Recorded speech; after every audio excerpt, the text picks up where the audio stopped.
Hey everyone, welcome back to Mr.X Files.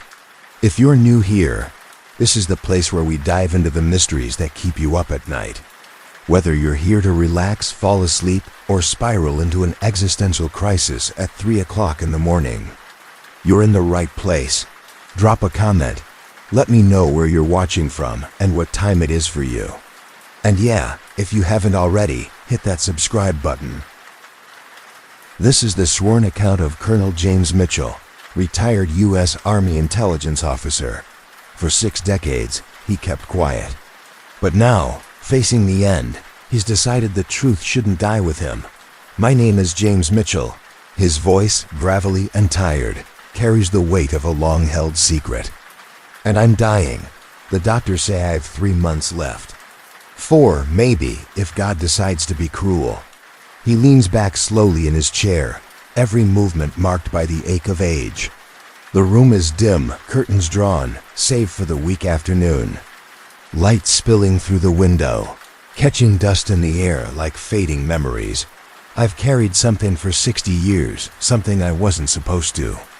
I swore an oath, but some things are bigger than duty.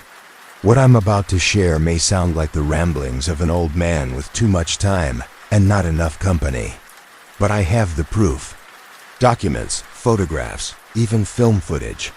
Evidence that should have been burned decades ago. He pauses. His fingers tremble slightly as he reaches for a worn manila folder on the table beside him.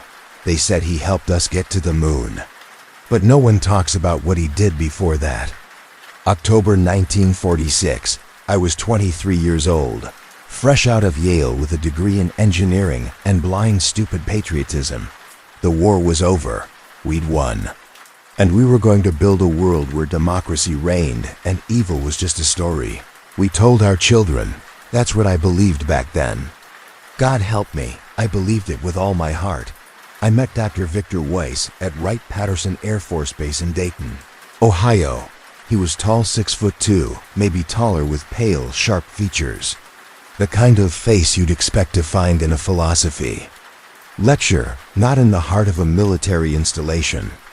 His English was impeccable, though touched with a faint European accent that made him sound refined. Not foreign. When he shook my hand, his grip was firm, his smile warm. But his eyes were something else. I'll never forget them.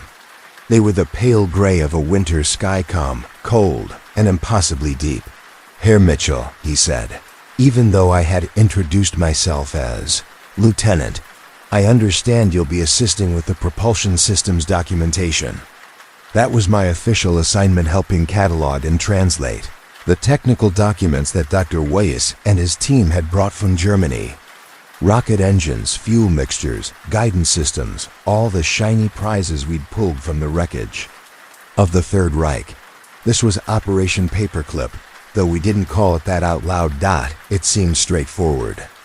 We were told this was the technology that would help us dominate space. Spoils of war. Tools for peace. But within a week, things stopped making sense. For starters, Dr. Weiss kept bizarre hours. He showed up at exactly 06:00 every morning, never a minute early, never a minute late. But he didn't leave at 1700 like the rest of us. Sometimes I'd be walking off base at 2 a.m., and his wing would still be lit up like a beacon in the dark. I once asked my supervisor, Major Harrison, about it. He's just dedicated, Harrison said, barely looking up from his paperwork. That's why we brought him over. But there was more. Every Tuesday and Thursday, like clockwork, a sleek black sedan would roll through the main gate. The passengers never checked in the usual way. No IDs, no badges. They were met by armed guards and taken straight to Weiss's lab. 2 hours later, they'd vanish just as quietly. No one talked about them, and I never saw their faces. Their route passed through a part of the base I didn't have clearance for. Then, one afternoon, Major Harrison called me into his office. He leaned back in his chair, lit a cigarette, and studied me with a strange look, somewhere between respect and warning. You're doing good work, Mitchell. Dr. Weiss speaks highly of you. Thank you, sir. I'm gonna level with you, son. What we're doing here, it's bigger than rocket engines. He let that hang in the air. Sir, Dr. Weiss isn't just working on propulsion systems. He's consulting on other projects. Other projects? You ever hear of Camp Dietrich? I nodded. Everyone had. Officially, it was the Army's Biological Warfare Division. Defensive research, or so they said. In reality, we all knew they were cooking up weapons that could kill whole populations in days. And men K Ultra, he added, his voice dropping lower. Mind control research, breaking enemy agents, psychological defenses, cutting-edge stuff, experimental. Most people think it's science fiction. I stared at him. What does Dr. Weiss have to do with psychological warfare? Harrison exhaled. A long stream of smoke. Let's just say the man's talents go well beyond rocket science. He has insights, Major Harrison had said. Unique perspectives on human consciousness stuff most scientists wouldn't even consider. The field. Germans were running experiments during the war that we're only beginning to understand. That should have been it. That should have been the moment I walked out of Wright-Patterson, filed for reassignment. Found some excuse, any excuse, to get away from Dr. Victor Weiss. But I didn't. I was young, curious, naive enough to believe that if we were handling something dark, it didn't matter because we were the good guys. We'd use the knowledge responsibly. Use it to protect our country. God help me. I believed that. I was a damn fool. The real turning point came in January 1947, 3 months after I'd started. I'd stayed late that night, trying to translate a particularly dense set of engineering notes scrawled in German shorthand. It was nearly 11 p.m., and the base was quiet, just the low hum of the heaters and the occasional shuffle of a guard's boots in the corridor. Then I heard it. Voices low and fast, coming from down the hallway. From Dr. Weiss's lab. The building should have been empty, but I could clearly hear 2 men talking in German. I should have gone home. Should have shut my notebook, grabbed my coat and left. Instead, I crept down the hallway and pressed myself against the wall just outside his door. They were arguing. Not yelling, but close to it, urgent, clipped tones. My German wasn't great, but I caught pieces, dates, numbers, mentions of subjects. And then a phrase that stuck in my brain like ice. Bewusstsegrunner. Transfer of overconsciousness. I didn't understand what it meant, but the way they said it, it wasn't theoretical. They were planning something. Or already doing it. Then one of them said a phrase that turned my stomach. Vernichtungsbert. Extermination through labor. I knew that term. I'd worked briefly with the War Crimes Documentation Team before being transferred to Wright-Patterson. It was what the Nazis had called the systematic murder of concentration camp prisoners, working them to death, squeezing every ounce of utility out of them before they collapsed and died. That's when I realized Weiss hadn't just known about the machinery of genocide. He'd been part of it. The conversation cut off suddenly. Footsteps, fast ones, approached the door. I turned and bolted silently back to my office, heart pounding in my throat. I barely had time to sit down and pretend to read before the door. To the corridor, open. Dr. Weiss walked past, accompanied by another man shorter than him, with dark hair and soft features. The kind of face that never saw sunlight, never lifted anything heavier than a pen. They paused at the elevator, exchanged a few words I couldn't hear, and then the man left. The next morning, I tried to act normal. Pretended I hadn't overheard. A goddamn war criminal talking about secret human experiments. But when Weiss walked in, he looked at me differently. His eyes, that winter gray, clear and cold, locked onto mine. And I knew. He knew. He walked up to my desk holding a manila folder. Herr Mitchell, he said smoothly. I have some additional documentation. Perhaps you could assist me with translation? I nodded, trying to steady my hands as I took the folder. Inside were photographs, black and white. Old, grainy, but clear enough. I stared, stunned. Men, women, children, dressed in striped prison uniforms, strung up on metal frames, suspended by thick cables and wires. Their heads had been shaved, fitted with strange helmets, connected to machines I couldn't identify. Monitors, coils, maybe capacitors, or generators. I didn't know. Their eyes were open, but empty, not dead, but not alive either. Something in between. A terrible vacant stillness, like their souls had been pulled out and left the bodies behind. These are from my previous work, Dr. Weiss said casually, as if showing me pictures from a vacation in the Alps. Before I came to your country, we were exploring the connection between electromagnetic fields and the human consciousness. Fascinating research. Of course, the methodology was necessarily expedited. I couldn't speak. My throat felt like it was closing. These weren't medical tests. This wasn't the brutal but familiar kind of cruelty I'd seen in the war crime files. This was something worse. This was an assault on the human soul. These subjects were volunteers.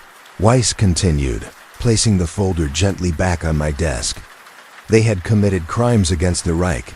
They were given a chance to contribute to scientific progress before their sentences were carried out. His voice was calm, reasonable, like he was discussing crop yields or rail schedules. I just sat there, staring at the photographs, because I knew whatever we thought we'd brought over from Germany, it wasn't just science. It was something older, darker, and we were letting it work in the heart of America. I managed to speak, though my throat felt tight. "Why are you showing me this?" Dr. Weiss smiled. Not the cold, clinical grin I was used to seeing on him, but something else. Something real. It was the kind of smile a teacher gives to a student who finally understands the lesson. "Because, Mitchell," he said softly, "you're going to help me continue this work." That night I didn't sleep. I sat alone in my apartment, a half-empty bottle of bourbon on the table, the rest of the world silent around me. The images he'd shown me replayed in my head like a film I couldn't turn off. Black and white photographs of mutilated bodies, machines that didn't make sense, eyes staring back at the camera like they knew something. IDN single quotes T. in the words. "You're going to help me continue this work." I kept asking myself what it all meant, what I'd seen, what he'd told me, and what it meant for everything I thought I understood about my country, my role, and the mission I believed in. By morning, my hands were trembling, and the bottle was empty. I went straight to Major Harrison's office. He didn't seem surprised when I asked for a private meeting. He closed the door himself, pulled out a legal pad, and gestured for me to sit. I told him everything. The photographs, the conversation I'd overheard, Weiss's invitation. I left nothing out, not even how it made me feel like I was standing at the edge of something bottomless and wrong. Harrison listened in silence. He nodded occasionally, jotting down a few notes. When I finished, he put his pen down, leaned back in his chair, and looked at me with tired eyes. "Mitchell," he said, voice low and measured, "what I'm about to tell you is classified at the highest possible level. You repeat it outside this room, and you'll spend the rest of your life in military prison. Do you understand?" I nodded. I understood. "This isn't about rockets," he said. "Hell, Operation Paperclip was never just about rockets. What we really brought back from Germany was knowledge." He opened a desk drawer and pulled out a thick, battered file folder. As he flipped it open, I caught a glimpse of old documents yellowed. Paper, German stamps, diagrams that didn't look like anything from a physics textbook. Dr. Victor Weiss was the deputy director of an organization called the Unethical SS. Harrison explained. On paper, it was about German archaeology, ancient heritage. In truth, it was the Nazi regime's occult research wing. They studied telepathy, astral projection, time distortion, things that sound insane until you realize they were getting results. I stared at the folder. The air in the room felt heavier. They believed in something called vril energy. He continued. A life force they thought had powered ancient civilizations. They were trying to harness it. And they weren't playing around. They conducted experiments, real experiments, in concentration camps across Europe. He pushed the file across the desk toward me. I didn't want to touch it. They worked on consciousness transfer, he said. Remote viewing, soul displacement. Not pseudoscience, real, tested data, reproducible outcomes. I forced myself to look at the pages. Each one felt like a punch to the stomach. Clinical reports detailing horrific procedures, brainwave maps, sketches of bizarre machines hooked up to unconscious prisoners. But the people in those photos, I said quietly, they were prisoners. Civilians, political targets, not enemy soldiers. They were condemned anyway, Harrison replied, voice flat. War criminals, they called them, sentenced by tribunals. We both knew it was a lie. They weren't soldiers. They were Jews, Roma, dissidents, anyone the Nazis wanted to erase.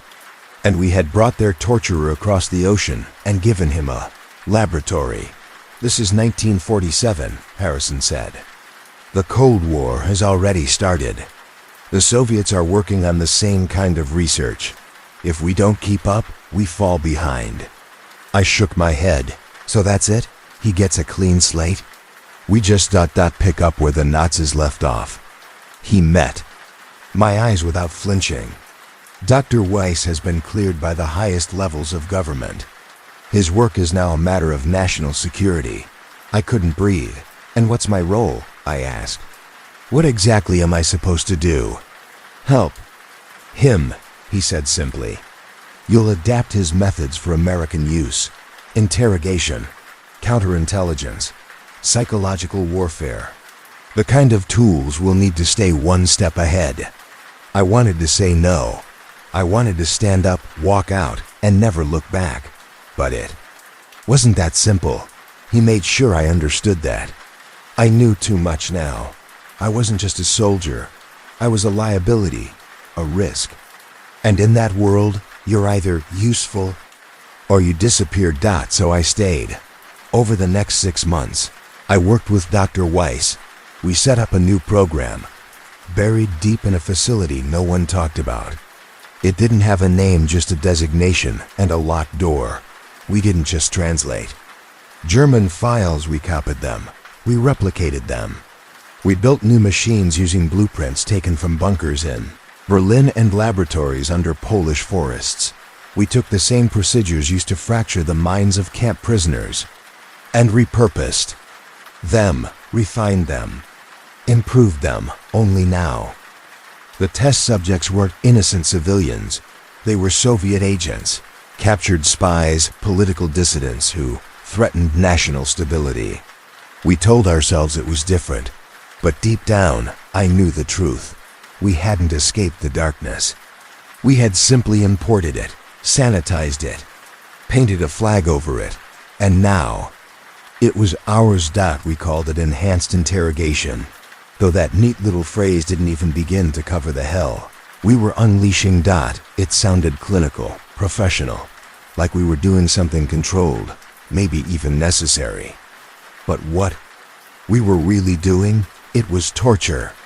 Plain and simple. Dr. Weiss hadn't come to the US with just notebooks and theories. He brought actual equipment, devices designed to manipulate the human mind, fragment a person's sense of self, and reduce even the most resilient subject to a hollow, compliant shell. Machines that hummed low like they were whispering to the nervous system. Instruments that bypassed pain entirely and went straight for the psyche. Officially, we told ourselves it was defensive research. We needed to know how the Soviets might attack the minds of our agents. We needed to prepare to shield them from psychological warfare. But from the very beginning, we weren't just learning how to defend. We were learning how to attack.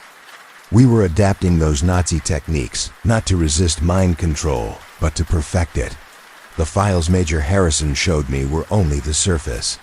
As my security clearance increased, layer by layer, I began to see just how deep this went. Operation Paperclip hadn't just imported scientists. We had rebuilt the Nazi research, machine brick by brick within the U.S. military infrastructure. Who had overseen unspeakable medical atrocities in camps were now working in government hospitals.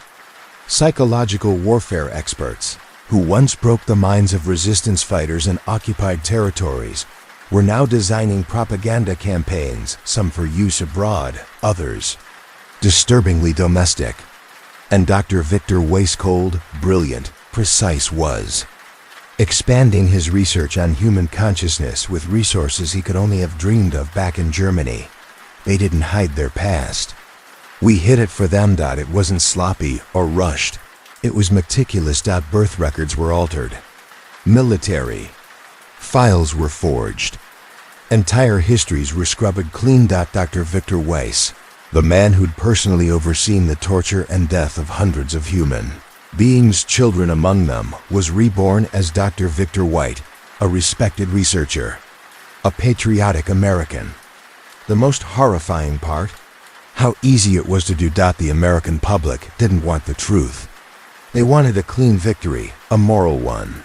They wanted to believe that we'd won the war because we were better, not just stronger, but good. They didn't want to know that some of the monsters we fought were now sitting in American labs, that their methods, once condemned as evil, were being used by the very agencies sworn to protect them. So we gave them something else to focus on. Rocket launches, satellites, the space race. We fed them the myth of American brilliance. We didn't mention the mutilated corpses left behind in German labs, or the fact that some of the men responsible were now working for NASA, the CIA, and the Pentagon. Dr. Weiss understood this better than anyone. One night, as we sat reviewing the psychological profiles of potential test subjects, he said something that I still hear in my sleep. Americans, he muttered, not looking up from the stack of files, are remarkably naive. They believe evil is foreign, that it speaks with an accent. They cannot imagine that their own government might use the same tools they fear in others. I stared at him, sick to my stomach. Is that what we're doing? I asked quietly. Using those same tools? That's when he finally looked up. That icy, calculating stare of his locked onto mine. No, Herr Mitchell, he said, voice calm and matter-of-fact. We are not using the same tools. We are using better ones. More refined, more effective. He leaned back, almost proud. The experiments I conducted in Germany were crude, rushed, products of war. But here, with full funding, proper facilities, and no oversight, here we can go further than I ever thought possible. And in that moment, I understood. Operation Paperclip wasn't just about preserving knowledge. It was about preserving ideology. We hadn't defeated fascism. We had absorbed it, dressed it in new clothes, given it a badge and a title and a parking spot at a secure facility. And the worst part?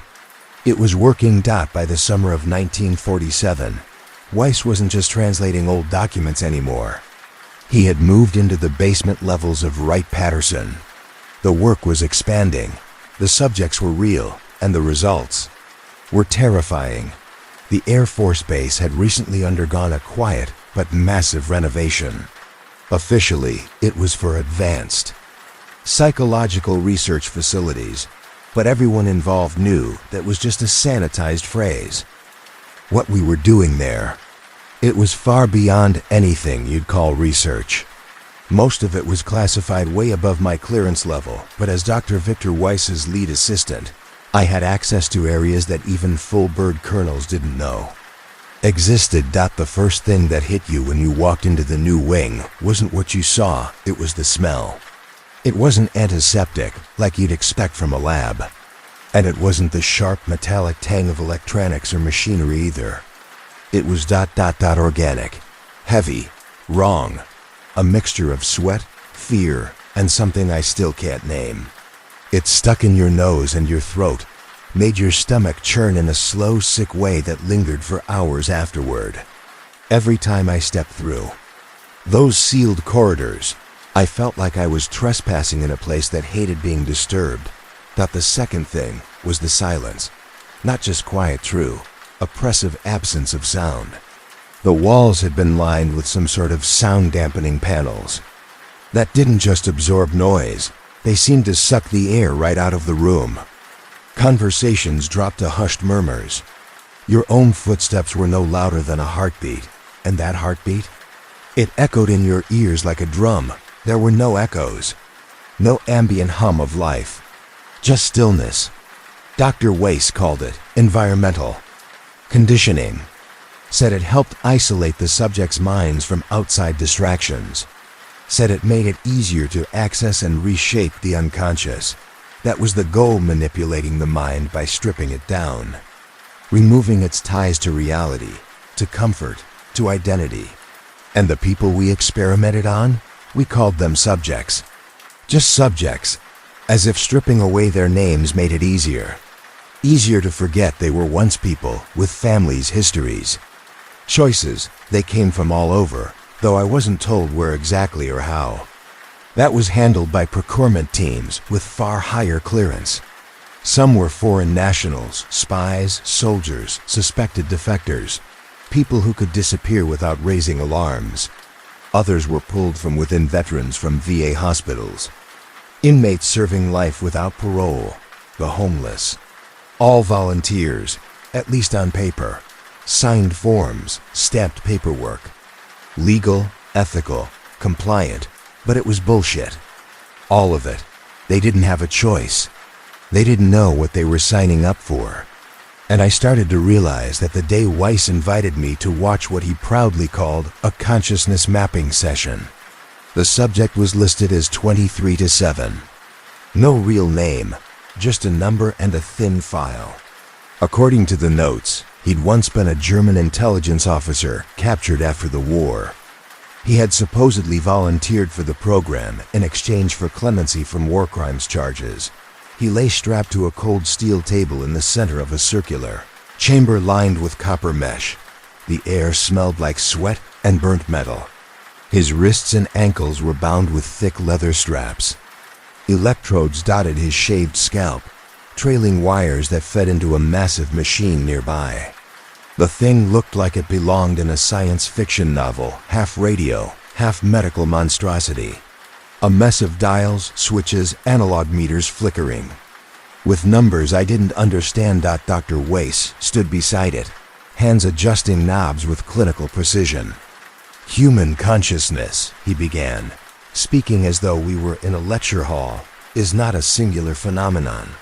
It's a layered structure, awareness, memory, identity, all operating independently, and all accessible. I didn't say anything. I couldn't. My eyes were fixed on subject 23-7, whose chest rose and fell in slow, shallow gasps. His face was blank, like a man waiting for something he couldn't name. Then Weiss threw a switch. The subject's body jerked like he'd been hit with a defibrillator. His back arched off the table. His eyes rolled back until there was nothing but white. A low groan rumbled from his throat, raw, involuntary. At this level, Weiss continued, unfazed, we can trigger isolated emotional states by stimulating specific regions of the brain: fear, rage, despair, even euphoria. All controllable, all programmable. He twisted another dial. The machine hummed louder, and the subject let out a scream that didn't sound entirely human. His voice cracked, then fell into a high-pitched whimpering. A moment later, without warning, that whimper turned into laughter, sharp, broken, joyless laughter that bounced off the soundless walls in a way that felt entirely wrong. I wanted to look away, but I couldn't. I watched as the lines on the monitoring equipment spiked. Watched as Weiss scribbled notes with one hand while adjusting levels with the other, as if he were tuning a radio rather than torturing a man's mind. And that was just the beginning. Dr. Weiss always said the real breakthroughs came when we pushed past the surface, when we reached the deepest layers of consciousness. That's where the true identity lived. Memories, ego, the raw framework of a person's soul. He made another delicate adjustment on the control panel. A soft click echoed through the lab, followed by a hum that seemed to vibrate through the floor. Subject 23-7's face shifted instantly. The fear that had twisted his features vanished. The pain melted away. What replaced it was something far more unsettling, a total absence. His eyes were open, but they didn't see. His expression was blank, hollow, as if everything that made him human had been drained out and replaced with nothing. At this level of stimulation, Weiss said, watching the monitors closely, the subject's personality becomes plastic malleable. We can implant entirely new memories, overwrite existing ones, even rebuild identity from the ground up. I swallowed, the question rising before I could stop myself. Is it permanent? Weiss didn't look away from the machine. That depends on the duration and intensity of the session. Short exposure can be used for temporary effects, interrogations, conditioning. Long-term sessions, however, yes, those can induce permanent psychological restructuring. Complete transformation, in some cases. I hesitated. And what about their consent? Do they even understand what's happening to them? That was the first time Weiss looked directly at me. There was something in his eyes, maybe amusement, maybe contempt. Mitchell, he said flatly, consent is a legal term. A bureaucratic convenience. What we're doing here transcends that kind of thinking. We're expanding the boundaries of human understanding. We're giving our country tools no one else has.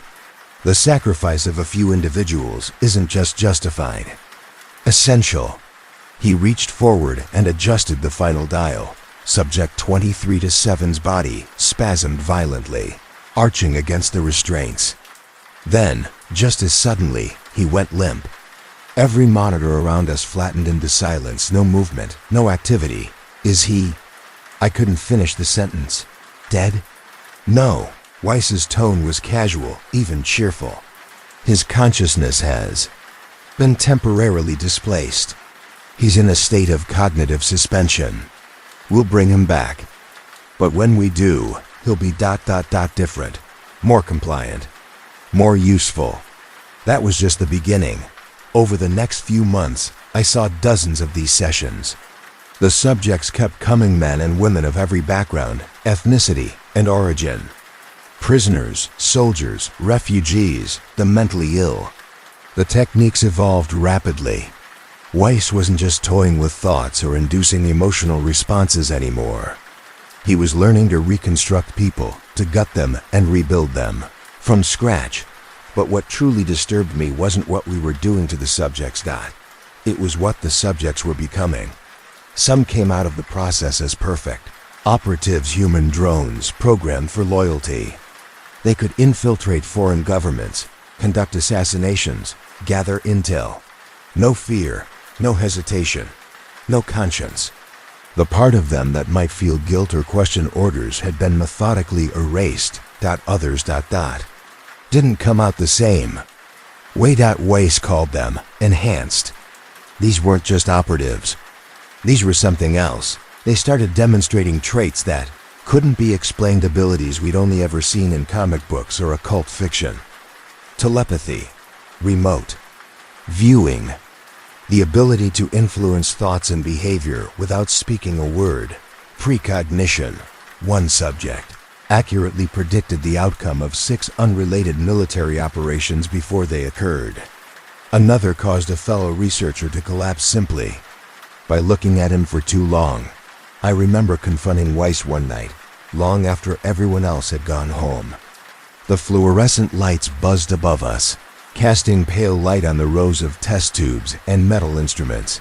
We're not just studying the mind anymore, are we? I asked. We're creating something new, a new kind of human. Weiss gave me that cold, clinical smile, the kind that never touched his eyes. We are creating the future, Mitchell. A future where the United States holds powers no enemy can match. Where intelligence operations are carried out not by agents, but by minds sculpted into weapons. The cost is irrelevant. What?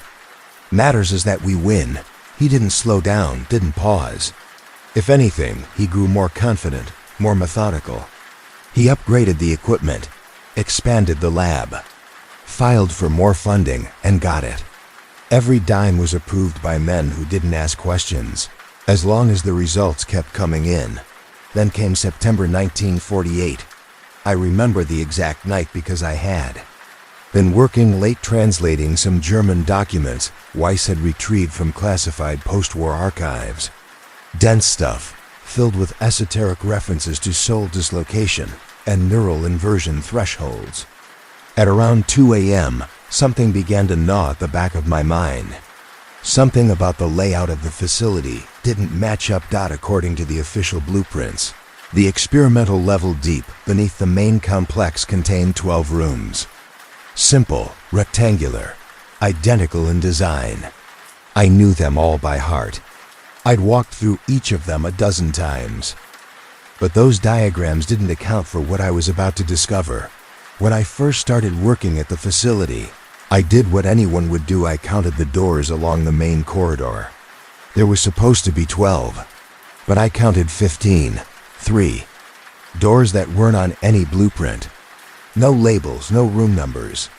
Just thick, reinforced slabs of steel, set deeper into the concrete than the others. My clearance allowed me access to nearly every area of the research facility, even the restricted wings. But those 3 doors, they were sealed tight. The locks weren't just keycard controlled. They used some sort of biometric scanner I'd never seen before. It wasn't just fingerprints or retinal scans. These things looked like something out of science fiction. The doors were heavier, thicker than anything you'd need for climate control or server security. One day, curiosity got the better of me. I placed my ear against one of them. There was a sound, soft and rhythmic, like a hum. Not mechanical, not quite.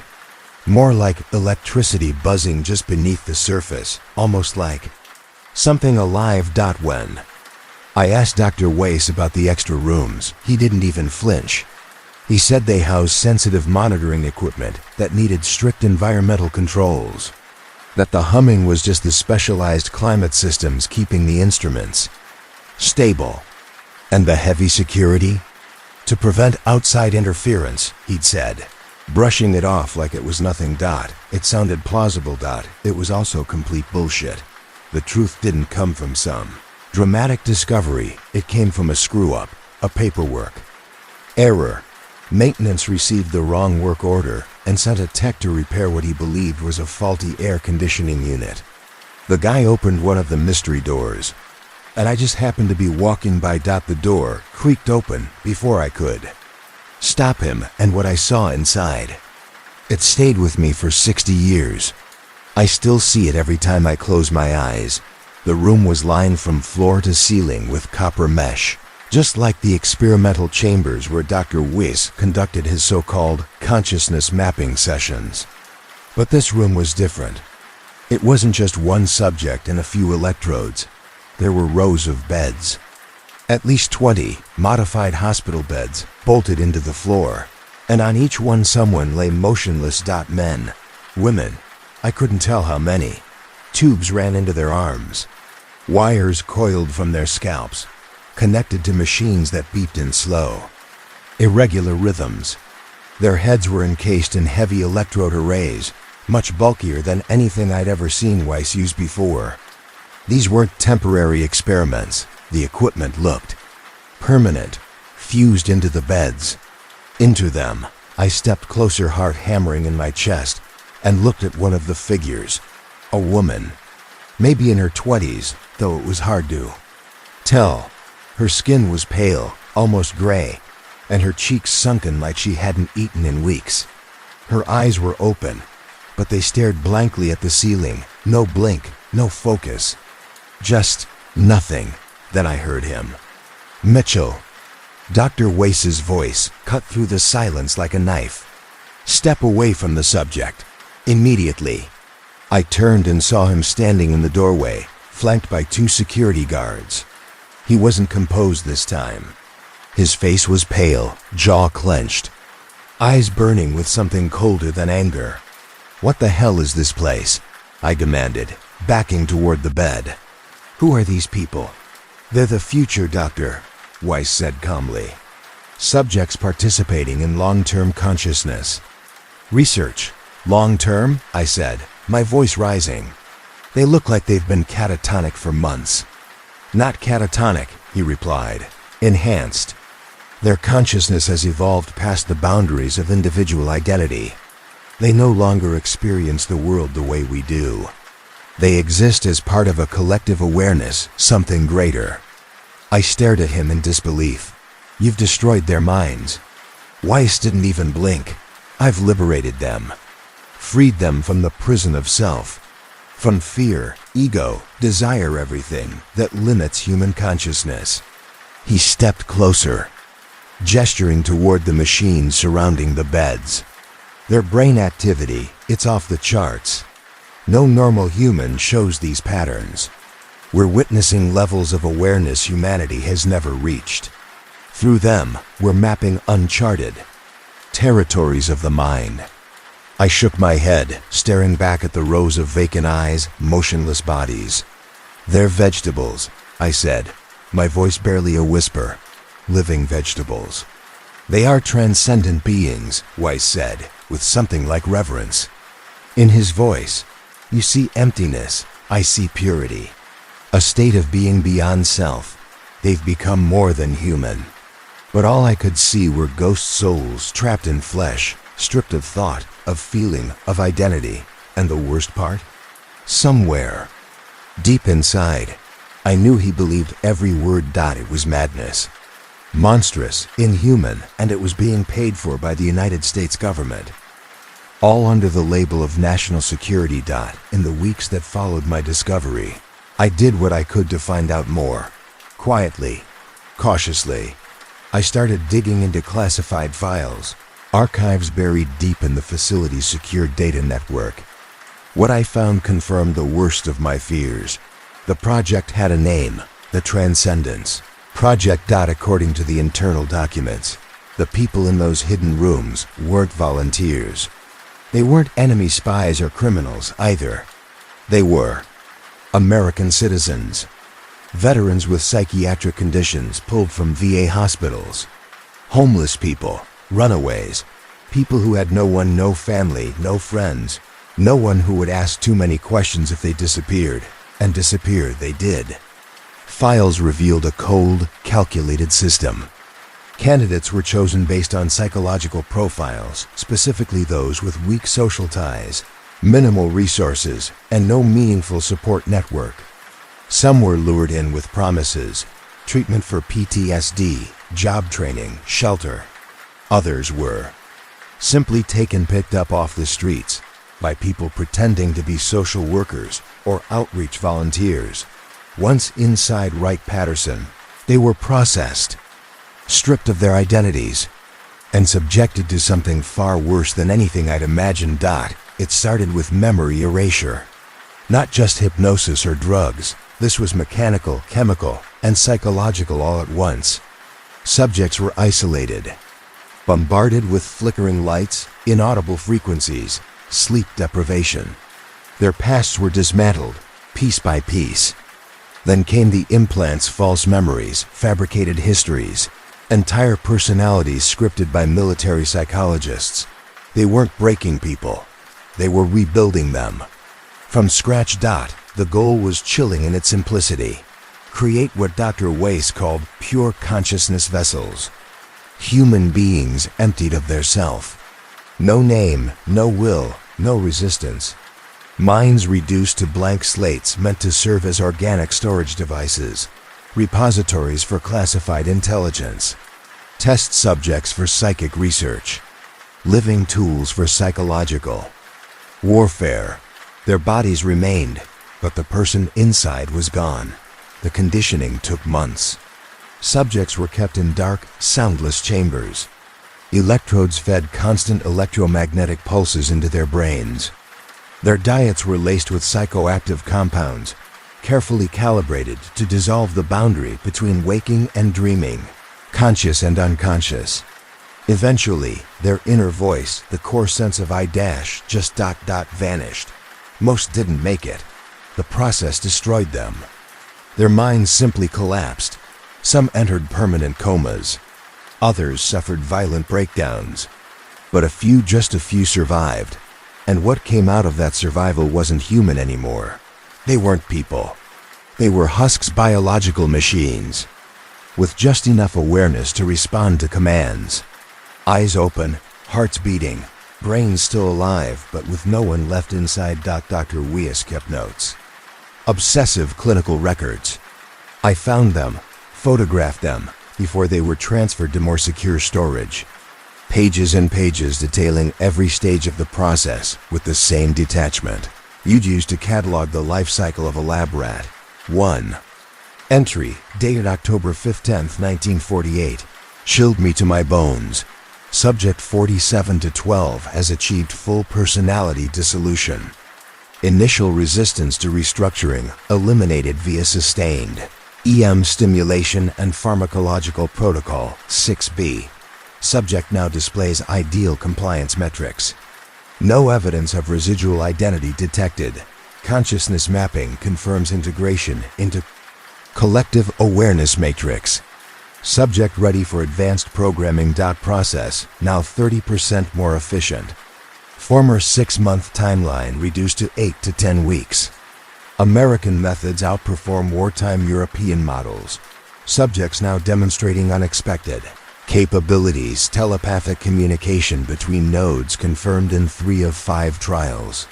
One subject exhibited precognitive response patterns. See test log 4A. Subject 52 to 8 displayed weak but repeatable psychokinetic effect pending replication. Conclusion: we are no longer just studying consciousness. We are creating something new. Creating something new. I remember staring at that page for what felt like hours. Not just because of what it said, but because of what it didn't say. There was no regret, no hesitation, no recognition of the horror he was documenting. Just progress metrics, test results. Cold, perfect handwriting. Dr. Weiss wasn't mad. He believed in what he was doing. And that made it all so much worse. We're creating new forms of consciousness. Dr. Weiss had once said, that will give American intelligence capabilities the world's never seen. His words came back to me as I flipped through the final pages of his classified notes. Near the bottom, in his neat slanted handwriting, a single line was underlined in red. Ink, we can remove the soul like pulling a tooth, and replace it with silence. That one sentence chilled me more than anything I had read before. It was a quiet horror calculated, not emotional. Dr. Victor Weiss officially disappeared. On March 15, 1960, his personnel file claimed he'd taken early retirement due to medical concerns and relocated to a private research facility somewhere in Switzerland. The file included polite, bureaucratic language thanking him for his distinguished service to national security. But it was all a lie. The real story was much darker. Weiss hadn't simply retired. He had become too unstable, too dangerous. His experiments were spiraling out of control, and the wrong people had started paying attention. Congressional oversight committees, internal watchdogs. A few test subjects had even escaped and were threatening to blow the lid off everything. Weiss was quietly removed from the picture. But before he vanished, he made sure his work wouldn't die with him. He passed along his most critical research, his notes, his formulas, his devices to a network of government agencies and private defense contractors. That's how NASA got their hands on it, using it to prep astronauts for long-duration missions. The CIA folded it into their enhanced interrogation programs. And DARPA, newly formed and more secretive than any of us realized, took it even further. The Transcendence Project didn't end when Weiss disappeared. It evolved. It grew, I found out just how far it had gone during a private meeting in a dimly lit conference room at Wright-Patterson. The man who called the meeting introduced himself only as Mr. Gray. No first name. No agency badge.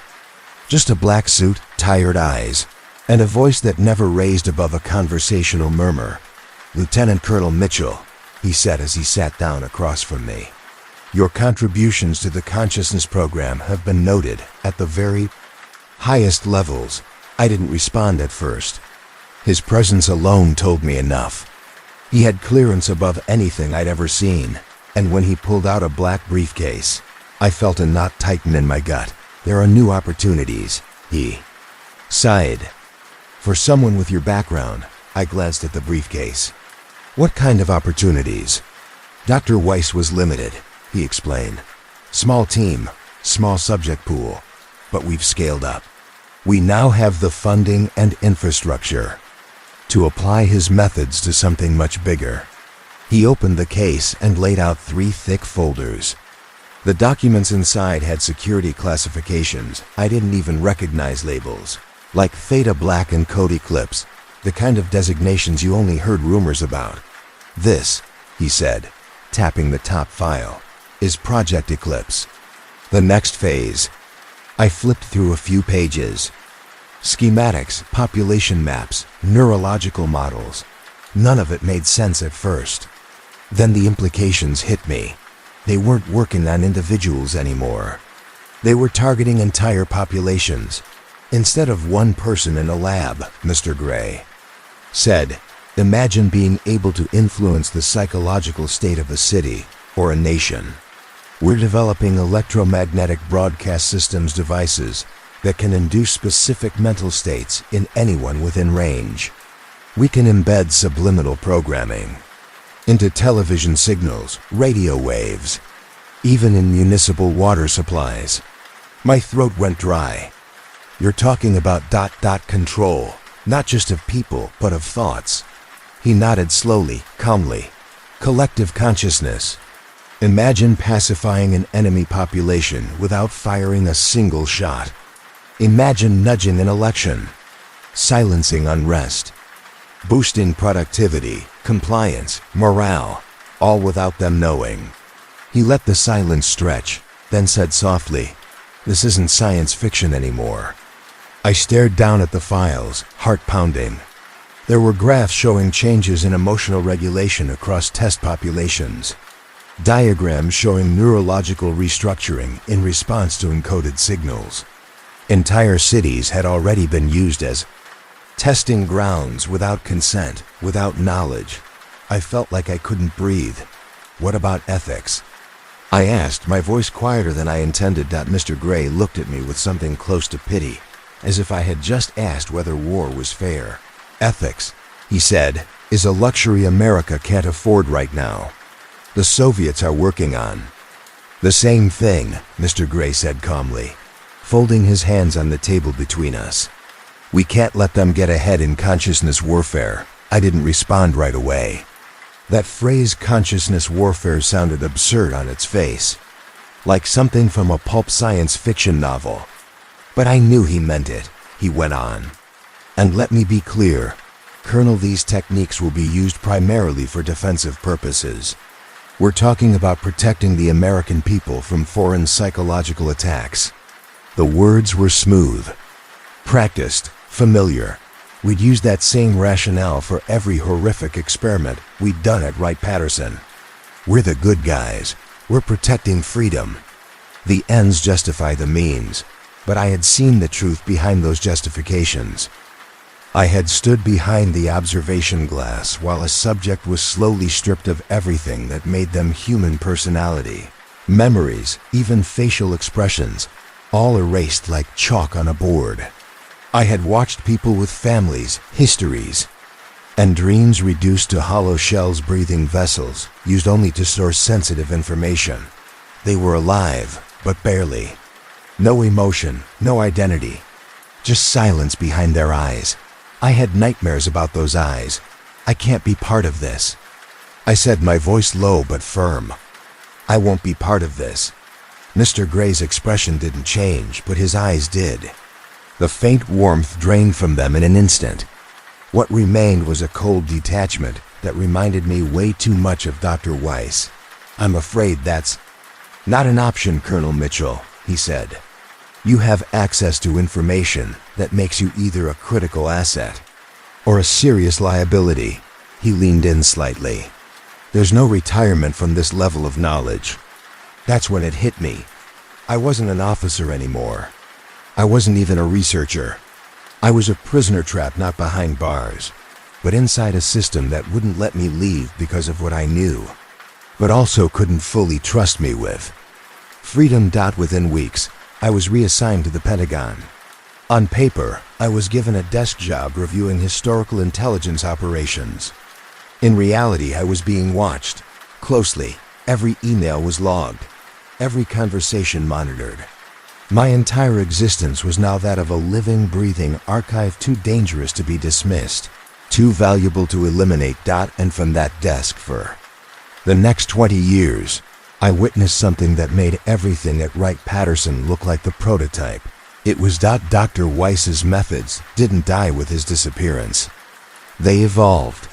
They spread. Every major agency, CIA, NSA, DARPA, even NASA began incorporating pieces of his work. NASA's astronaut training program adopted altered versions of Weiss's consciousness mapping protocols. The CIS infamous MK Ultra project used his memory editing techniques. Even the early computer industry wasn't untouched. Government contracts went out to tech companies to create systems capable of recording and analyzing consciousness data, the same type Weiss had extracted from his so-called transcended subjects. But the most chilling development was Project Eclipse. By the 1970s, the technology had reached a terrifying level of refinement. Consciousness manipulation was no longer limited to labs and electrodes. It could now be done remotely. Electromagnetic broadcasting systems were developed that could influence brain activity over entire regions. Television broadcasts began embedding subliminal programming based on Weiss's research patterns and frequencies designed to induce compliance, fear, passivity. Radio stations carried hidden signals that triggered psychological responses. Even emerging software platforms, rudimentary as they were, began using algorithms subtly influenced by the same psychological principles. Programs designed not just to respond to users, but to shape their thought patterns, to bypass rational thinking and tap directly into emotion and instinct. America was being reshaped, silently and surgically. We had become the new subjects. The same techniques Weiss used on prisoners as test population were now being used on everyone. The difference was only in scale and subtlety. No wires, no electrodes, just flashing lights on a screen, catchy jingles, carefully designed ads, and chemicals in the water that improved mood. And no one questioned it. I tried. I tried.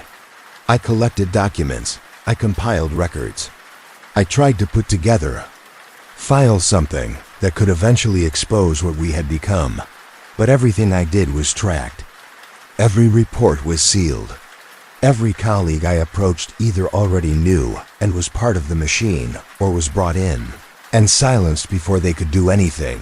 The system had begun to feed itself, self-reinforcing, self-sustaining, a massive organism of control. The consciousness manipulation that started in a hidden room beneath Wright-Patterson now lived in every living room in America, they said. Dr. Weiss's work was meant to protect us, shield the minds of American operatives from foreign psychological attacks. But that wasn't the truth. Not really. What those techniques actually became was a method to break people down, erase their doubts, and rewire their loyalty. Not just soldiers or agents in the field. I'm talking about government employees, military officers, intelligence analysts, even members of Congress. People were being quietly conditioned, programmed to serve without ever questioning the system. They upheld, and it wasn't a conspiracy, at least not in the way people usually imagine. No secret meetings in smoke-filled rooms, no grand declarations. It was more subtle than that, more dangerous. A slow, deliberate shift in the fabric of society. Through controlled exposure, suggestive cues, and psychological reinforcement, The techniques used in Weiss's lab were rolled out to the public in more digestible, less obvious forms. And over time, a population that believed it was free became something else entirely obedient, complacent, unaware of the strings pulling them along. The official story never changed. Dr. Victor Weiss reformed. Nazi scientist turned American hero. A key player in Operation Paperclip. His brilliance helped America win the space race. His research into consciousness was always described as defensive. Necessary precautions against a Soviet brainwashing. But beneath that cover, the truth had been buried so deep, even many of the people executing the programs didn't understand what they were part of. Most believed they were doing good work. I know I did. I retired from service in 1985, on paper. It was a clean break, just another decorated officer wrapping up a distinguished military career. Off the record, though, I think they decided I was no longer a threat. I was old, isolated, and after years of mental conditioning, they assumed I'd lost the capacity to articulate what I really knew. Maybe they were right. For a long time, I couldn't even trust my own memories. They flickered like old film, grainy, broken, unreliable. But they were wrong about one thing. 3 months ago, a package arrived at my door.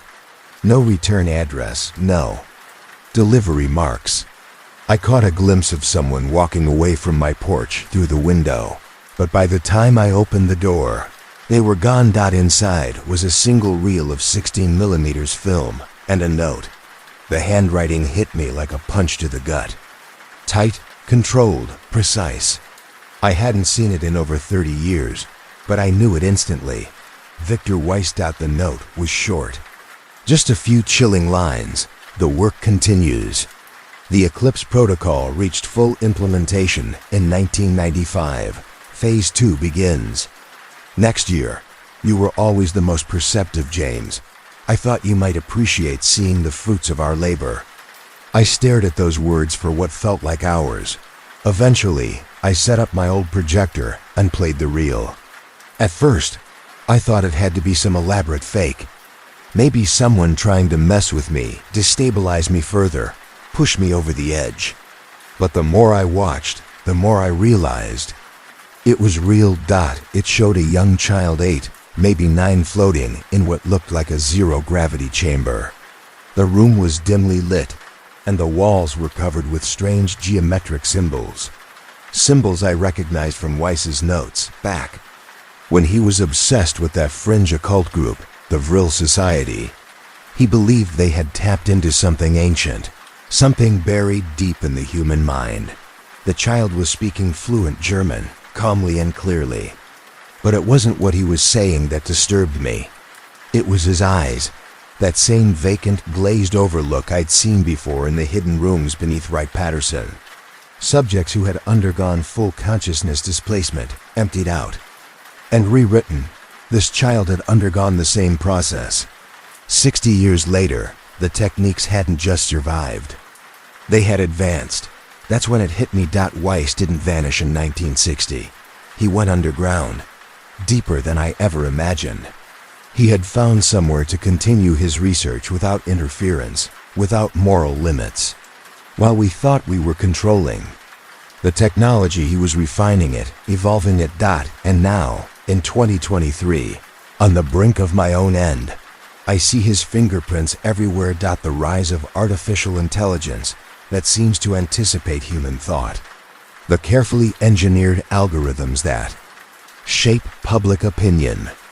The addictive pull of social media, manipulating moods, behaviors, even beliefs, all without the user realizing. The subtle erasure of dissent, not by force, but by redirection, distraction, confusion. It's all part of it. Dr. Weiss's vision wasn't a madman's fantasy. It was a long-term strategy, and we're living in the middle of it. They say most people today can't think for themselves anymore. They believe everything they see on a screen, everything they're told, without question, without pause. And maybe that's not entirely their fault, because we didn't just bring Nazi scientists to America after the war. We brought their methods, Their goals, their obsession with control. The ideology didn't die in Berlin, it moved.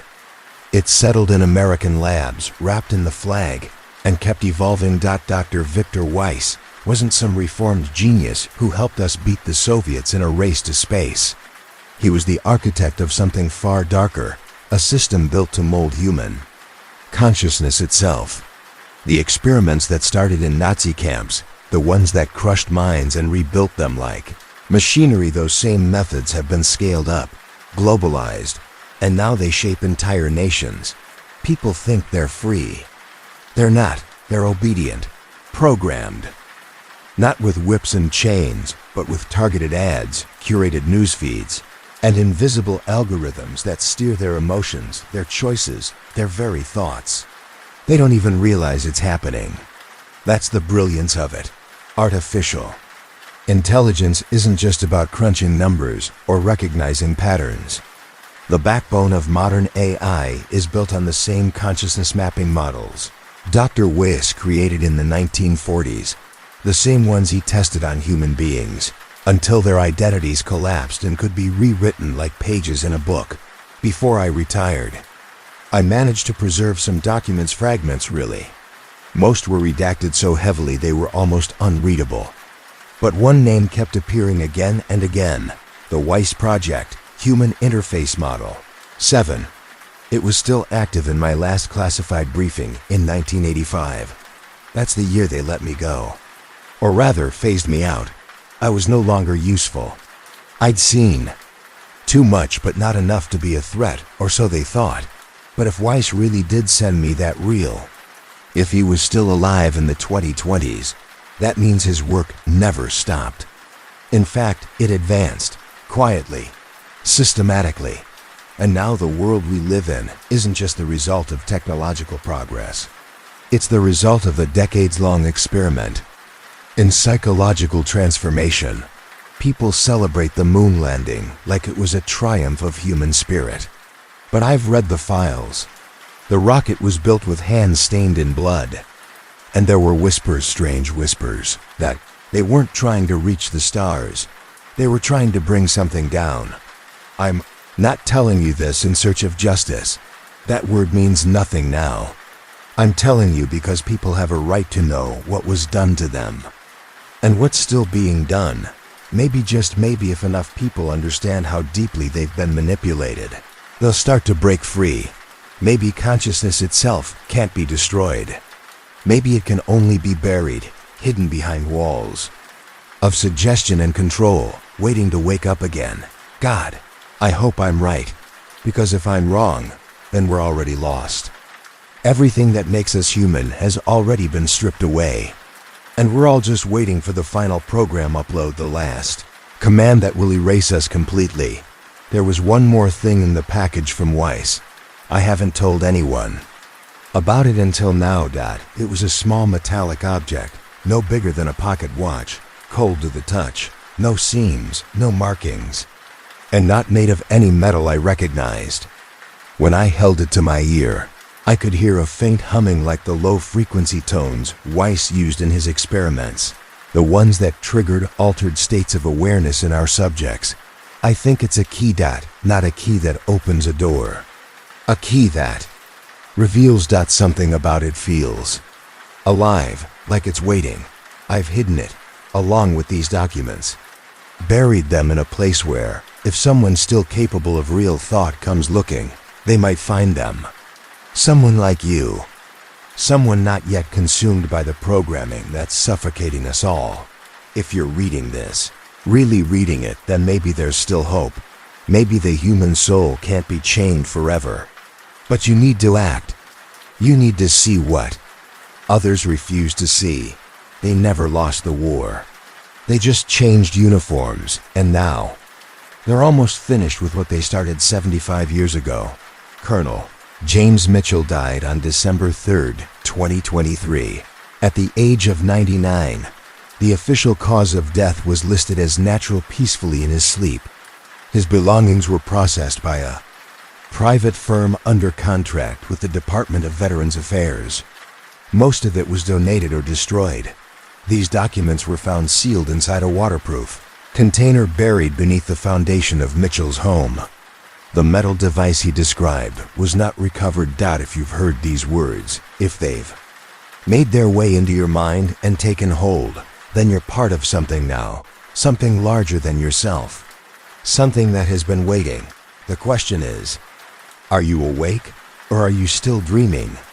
You carry knowledge that some would prefer remain buried, he once told me. What you choose to do with that knowledge, that's your burden now. Just remember, they never stopped watching. And they never stopped experimenting. Hello, fellow seekers of the strange and unexplained. Before we dive into tonight's journey through the darker corners of forgotten history, I want to take a moment to really connect with you, wherever you might be tuning in from. How's your day been? I hope it's treated you gently. What time is it where you are? Are you tucked into bed, the room dimly lit by a bedside lamp? Or are you up early, wrapped in quiet, while the world still sleeps and the veil between real and unreal feels paper thin? And where in this wide, strange world are you listening from? Whether you're in a city buzzing with neon and noise, or out in the still calm of a rural town, know this: you're not alone. You're part of a global family, a community of night wanderers, curiosity chasers, and truth seekers. If you're new here, welcome to Sleep Theories. Around here, we follow the trails that history tried to erase, the hidden, the silenced, the dangerous stories that powerful people would rather you never hear. If tonight's story moves something in you, if it lingers after the episode ends, please consider subscribing. Your support helps us keep telling the tales that still whisper through the cracks of time. Now settle in. Turn the lights down. Let the world outside melt away, because tonight, I'm sharing something that was never meant to be spoken aloud. A story sealed in blood and silence for over 50 years. This is the story of my uncle, Stefan. To most, he's remembered only as the Falcon Lake witness. But what the world knows is a fraction of the truth. What they were allowed to know. What I'm about to share changes everything. My name is Mark Krochik. And this is my final testimony. After tonight, I will disappear. For good. My uncle never touched alcohol again after Falcon Lake. But it wasn't because he'd found religion or suddenly cared about clean living. He stopped drinking because even a sip of alcohol made the line between memory and nightmare blur too easily. And after what happened to him in those Manitoba woods on May 20th, 1967, he couldn't afford to blur anything. He needed reality to be solid, defined, safe. When I was a kid growing up in Winnipeg in the 70s, I caught snippets of the story. At family gatherings, hushed words between adults, conversations that stopped when I walked into the room. The burned man in the woods. What really happened to Stefan? My parents, his sister and brother-in-law would exchange those careful looks adults think kids don't notice. But I noticed everything, every look, every pause, every word they didn't say. I was 15 the first time I saw the documents. It was Christmas Eve, 1978. The adults were downstairs, drinking and laughing, all except Uncle Stefan. He sat quietly in his armchair, holding the same mug of coffee. He'd been nursing for hours. I'd gone upstairs to use the bathroom, but curiosity got the better of me. I wandered to his study instead. The door was always locked, always. But that night, maybe someone forgot.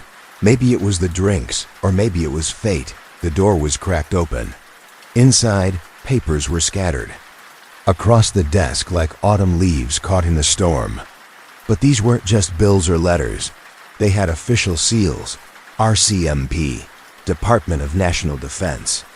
Something called Project Blue Book from the U.S. Air Force. There were photocopied medical reports with images of charred flesh, sickening, raw radiation level charts with numbers I didn't understand, but somehow knew were wrong, dangerous. And the sketches. God, the sketches. He'd drawn a craft, something like a submarine standing upright, detailed down to the bolts. Notes in his own careful handwriting filled the margins. But what froze me? What made the air disappear from my lungs? Were the two figures drawn next to it, humanoid, covered in bulky suits, faces hidden behind visors. But they weren't quite. Right, the shape of their bodies, the way they stood, it was human, but wrong. Too stiff, too symmetrical. As if someone had tried to imitate a person and just missed something vital. You shouldn't be in here, Mark. His voice didn't startle me. I'd already gone cold. I turned, slowly. He stood in the doorway, not angry, not even surprised. Just sad. A deep, aching sadness that seemed older than him. It settled in his shoulders, in the tight line of his jaw, in his eyes red-rimmed and tired. "I'm sorry, Uncle," I started to say, but the words caught in my throat. He looked at me for a long moment, then stepped into the room and closed the door behind him. "You saw too much," he said softly, not accusing, not warning, just stating a fact.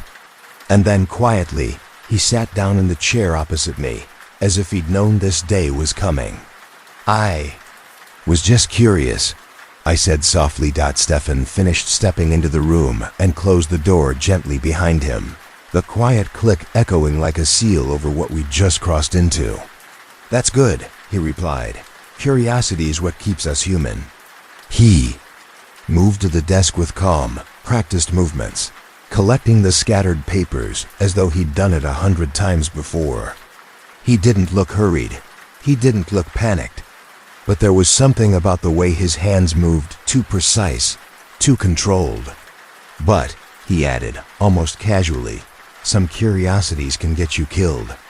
He said it so matter-of-factly that I blinked in confusion, thinking I'd misheard him. It took a full second for the weight of his words to settle. "What do you mean?" I asked. He paused, a medical photo in one hand halfway to a manila folder. I saw the image clearly. Human skin burned in a perfect grid, as if someone had pressed a red-hot waffle iron into living flesh. "You've heard the stories, haven't you? About your old uncle and his little encounter with a flying saucer?" I nodded slowly. "Most of it's true," he said. "The craft, the burns, the radiation, all of it documented. Verified by doctors, scientists, and government suits who should have known better." He placed the folder down and began locking the rest of the papers into a metal filing cabinet. The click of the lock echoed in the room like a final word. "But the part they don't tell," he continued, voice low, "the part they made damn sure never got out, that's what could get both of U.S. in serious trouble." "What part?" I asked. He sat down heavily in the worn leather chair behind the desk. For the first time, I noticed how tired he looked. His shoulders slumped. His face seemed hollow. He looked every one of his 61 years, maybe more. "The part where I wasn't the only witness," he said. "The part where what I saw wasn't from another world."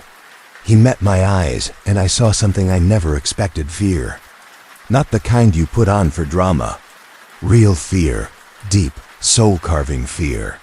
"They've been watching our family ever since," he whispered, "making sure none of us ever tell the whole truth." Before I could even form a question, we both heard my mother's voice echo up the stairs. "Stefan, Mark, come down for the toast." He stood, slow and stiff. "We should go." As we reached the door, he suddenly stopped and put a hand on my shoulder. His grip was firm, grounding. "Mark, if something ever happens to me, if I have an accident, or get sick suddenly, or just disappear, there's a lockbox in my bedroom closet, behind the winter coats. The combination is your birthday, November 3rd, 1962. I stared at him, heart pounding. "What's in it?" "Everything they don't want you to know," he said. Then, seeing the fear rising in me, he offered a faint smile. It didn't reach his eyes. "Uncle Stefan, you're scaring me." "Good," he said. "Fear keeps you alive. Curiosity might make us human, But fear keeps us breathing. That was the last real conversation I ever had with my uncle. 3 months later, he was dead. The official cause was a heart attack, even though he'd never had heart issues in his life. The funeral was small, just close family, a few old friends. But I noticed them, 2 men in dark suits, standing at the edge of the cemetery, silent. Watching, they never approached the grave, never spoke to anyone. They didn't mourn. They just observed with the cold detachment of men who did this sort of thing for a living. Was 18 when I opened the lockbox, May 20th, 1967. That was the date burned into every report, every article, every whispered conversation. That's when my uncle Stefan Mr.X walked into the woods near Falcon Lake, Manitoba, as a curious prospector, and came back, burned, broken, and changed by something science still can't explain. According to the official record, the version you'll find in UFO books and government archives, Stefan was a hobbyist geologist, searching for quartz and silver about 80 miles east of Winnipeg. It wasn't unusual for him to be out there alone. He preferred the company of the wilderness to most people. Then it happened. Around 12:15 p.m., he saw them, 2 glowing objects descending from the sky. One hovered briefly, then shot off. The other, a metallic disc, roughly 35 feet in diameter, landed on a flat rock just 160 feet from where he stood. It stayed there for nearly 30 minutes. Stefan, ever the methodical man, didn't panic. He watched. He took notes. He even pulled out the welding goggles he used for prospecting and studied the craft through the tinted lenses. He could hear something inside, mechanical clicks, whirs, and voices, speaking in what he later described as a Slavic-sounding language. Russian? Ukrainian? He couldn't say for sure. From within, a strange purple light pulsed like a heartbeat. 2 rectangular openings appeared on the side of the craft, facing him. He sketched everything, the dimensions, the layout of lights, the patterns, the smells, a pungent mix of sulfur and hot metal. He even noted the weather and the time down to the minute. This is where the official version fades out. And Stefan's private account, the one hidden in that lockbox, begins to unravel everything we thought we knew. Stefan had never been one to seek the spotlight. He shared what happened with a few close friends, maybe a doctor or 2, but never with the press. It was too strange, too terrifying. According to transcripts I found in a lockbox after his death, Stefan told investigators from the RCMP that he initially called out in English. When that got no response, he tried German, Polish, even Russian, thinking maybe he was looking at some kind of experimental aircraft. I thought it might be Americans, he explained. Some kind of military test. I wanted to help. If someone was in trouble. His curiosity, rooted in science and tempered by years of caution, slowly overrode his fear. Against better judgment, he stepped closer. The object in front of him didn't look like any aircraft he'd ever seen. Its surface shimmered with strange colors, bending light unnaturally, like it was wrapped in heat waves or submerged in water. Through open panels, he could see inside banks of softly glowing lights, controls he couldn't recognize, and figures moving with calm precision. They looked like technicians, maybe engineers, all dressed in bulky suits that reflected the dim interior glow. He walked to within 30 feet of the thing when one of the open panels abruptly snapped shut with a metallic thud. Reflexively, he raised his hand and called out again, louder this time, trying to look harmless. "I'm not here to hurt anyone," he said, his voice shaky, but sincere. That's when he saw them clearly for the first time. 2 figures appeared at the remaining opening. They were humanoid, but not right. Too tall, too thin. They moved like they weren't used to gravity, like each step took conscious effort. Their suits looked heavy, lined with something Stefan later described as metallic or leaden covering them entirely, but their faceplates, those were strange. The glass, or whatever it was, glowed faintly from within. And behind that glow, He could see eyes watching him. They looked through me, Stefan told investigators. Like they were trying to read me ... Not just what I was thinking, but who I was. One of them raised what might have been its arm. Stefan didn't hear a sound, didn't feel heat, but something pressed against him. Not his body, his mind. A kind of pressure that made his skull feel like it was swelling, like thoughts were being squeezed out. Then, just like that, it stopped. Apparently, they decided he wasn't a threat. The remaining panel began to close, and that's when Stefan made the mistake that changed everything. He reached out. His fingers brushed the outer surface of the craft. It was warm, unnaturally so. The texture was bizarre, smooth, frictionless, almost slippery. And in that moment of contact, he felt something huge, ancient, alive, like his mind brushed against a presence far older and broader than anything on Earth. It wasn't words, it was knowing. A vast intelligence that moved through stars and measured time in epochs. Then, violently, it pushed him out. A blast of superheated air hit Stefan square in the chest and abdomen, searing through his shirt and undershirt like paper, and burning.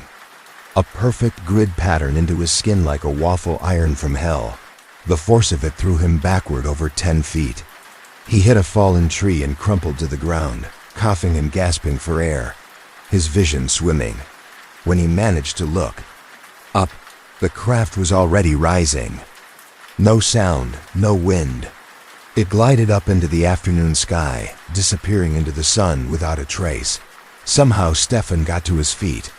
Hurt and dazed, he staggered to his car and drove himself, still smoking slightly, to the hospital in Kenora, Ontario. The doctors were baffled.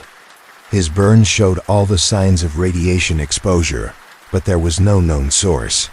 The pattern was too precise to be natural, too perfect to be accidental. Within 48 hours, the area around Falcon Lake was crawling with investigators from the RCMP, the Department of National Defense, even the U.S. Air Force. They combed the site where Stefan had fallen and found things that didn't make sense. Radiation readings high, concentrated, and forming a perfect circle 20 feet across. Metal fragments lightweight but impossibly strong, not matching any known alloys. Soil samples irradiated. Plants dead in sharp-edged patterns, as if exposed to concentrated microwave energy. Stefan was questioned, re-questioned, polygraphed, even hypnotized. Again and again. His story never changed. And more importantly, the evidence backed him up. But there was one part, just one, that didn't make it into the official reports. The figures, the ones in the suits. That detail was stripped out, classified. National security, they told him. Some things are better left out. He agreed. At the time, it seemed like a small concession. After all, what did it matter if a few details were scrubbed? He just wanted to move on. But Stefan didn't realize that his silence marked him, that what he saw wasn't meant to be seen, that the figures in the suits may not have been from another planet at all. He wasn't the only one who had seen the craft. He was just the one who lived. In the weeks after the incident, Stefan recorded hours of audio-thin, exhausted voice describing what he remembered in detail. The tapes, also found in his lockbox, crackled with paranoia and fear. Sometimes, you could hear him stop mid-sentence, as if distracted by something just outside the room. He knew he was being watched. And from what I heard on those tapes, he probably was. He never told the official investigators everything. In one of the tapes dated May 15th, 5 days before his encounter, Stefan talked about a conversation he had with Thomas Bear Grease, one of the Ojibwe hunters who worked the woods around Falcon Lake. Been seeing lights. Thomas had said, not just lights craft, real ones, flying information, always at night. They move like they know where they're going. Thomas wasn't the type to scare easy, but even he admitted the forest had changed. The animals are scared, he said. Deer won't come into the valley anymore. Fish are gone from the lake, even the insects. They've stopped singing. I listened to that tape alone, in my apartment, around 2 a.m., the same age Stefan had been. When he stepped into those woods, the audio was rough, full of static, distortion, odd clicks and hums that could have been bad wiring ... or maybe electromagnetic interference. But Stefan's voice? That was clear enough. Thomas had gone on to say his grandfather used to tell stories about the star people beings that came from the sky to test the courage of warriors. But these lights, these crafts, they weren't like that. These aren't the old ones, Thomas had told him. They don't belong here, but they've been here a long, long time. According to Stefan's private journals, the military response to his encounter was far too quick, too prepared. Within 72 hours of the incident, specialized teams had flooded the area around Falcon Lake. They came with radiation detectors, soil testing equipment, metal analyzers. They sealed off the clearing under the guise of atmospheric radiation testing, a neat excuse to keep the public away while they swept the site. But Stefan noticed something strange. Not everything they found had been there before. On June 8, 1967, against orders, Stefan returned to the site alone. What he found disturbed him even more than his original encounter. There were metal fragments scattered across the ground, fragments that hadn't been there during the original incident. They were arranged in a deliberate pattern, almost decorative, like someone had staged them. Why plant evidence, he whispered into the recorder, for something that already happened? The answer came weeks later, hidden between the pages of a geology textbook in his home, a manila envelope filled with photocopied documents. No return address, no explanation. They were government memos, classified ones. The heading on the top document made my stomach drop. Project Gabriel, atmospheric radiation effects on human subjects. It was real. Declassified Cold War records confirmed it. Gabriel had started as a study on nuclear fallout's impact on human biology. But Stefan's stolen files told a different story. By 1967, Gabriel had evolved into something darker, a covert weapons program testing energy weapons, psychological warfare, and something chillingly labeled controlled contact scenarios. The documents included names, dates, locations. Most of the identifying info was blacked out, but there was enough left to see what was going on. These weren't just experiments, they were field tests, done on unwilling human subjects. The cover? UFO encounters. If a subject survived, their testimony would be dismissed as delusion, hoax, or fantasy. And there it was, Stefan's name, highlighted, underlined. Subject demonstrates ideal psychological profile for contact. Scenario 7, isolated. Scientifically minded, credible witness potential. Recommend full exposure with modified craft. Radiation levels to be kept sublethal, but sufficient for long-term monitoring opportunity. They weren't studying aliens. They were studying how far a man could be pushed mentally, physically, spiritually before he broke. The craft Stefan encountered wasn't extraterrestrial. It was ours. A prototype, developed from recovered technology, piloted by military personnel in environmental suits designed to look non-human. The radiation wasn't the side effect. It was a tag, something to track him with, to monitor him for years. But the most terrifying thing, the final note, handwritten, shaky but clearly Stefan's, dated just 3 weeks before his death. They're not done with me. The burns faded years ago, but something else is growing. I can feel it in my bones, in my blood. The radiation wasn't just for tracking, it was a timer. And my time is almost up. Beneath that, scrawled in different ink, maybe added later. There, watching the whole family now. Especially Mark. His curiosity makes him dangerous. I should have kept him away from the truth. But it's too late now. If something happens to me, he's the only one who can finish this. I set the tapes aside, my hands slightly trembling, and reached into Stefan's lockbox for the last item. It was a Polaroid, an old photograph, the kind with that distinct white border and soft focus. But this one made my blood run cold. It was a surveillance photo, clearly taken with a telephoto lens. And in the image, unmistakably, was me. A teenage version of me, standing in Stefan's study on Christmas Eve, 1978. I was holding one of his classified documents, clear as day, right there in my hands. Scrawled in block letters at the bottom of the photo: subject acquired, maintain surveillance, await further orders. My chest tightened. They had been watching me for over a decade. They knew I had the files. The conspiracy ran deeper than even Stefan had guessed. I dug further through the box, shoving aside his geological surveys and mineral maps until I found a manila folder. It was labeled in Stefan's distinct, meticulous handwriting: research notes. Do not open until after my death. Inside were photocopied pages from what looked like a military field manual. The classification stamps were so high I didn't even recognize the designations: redacted headers, restricted codes, black bars everywhere.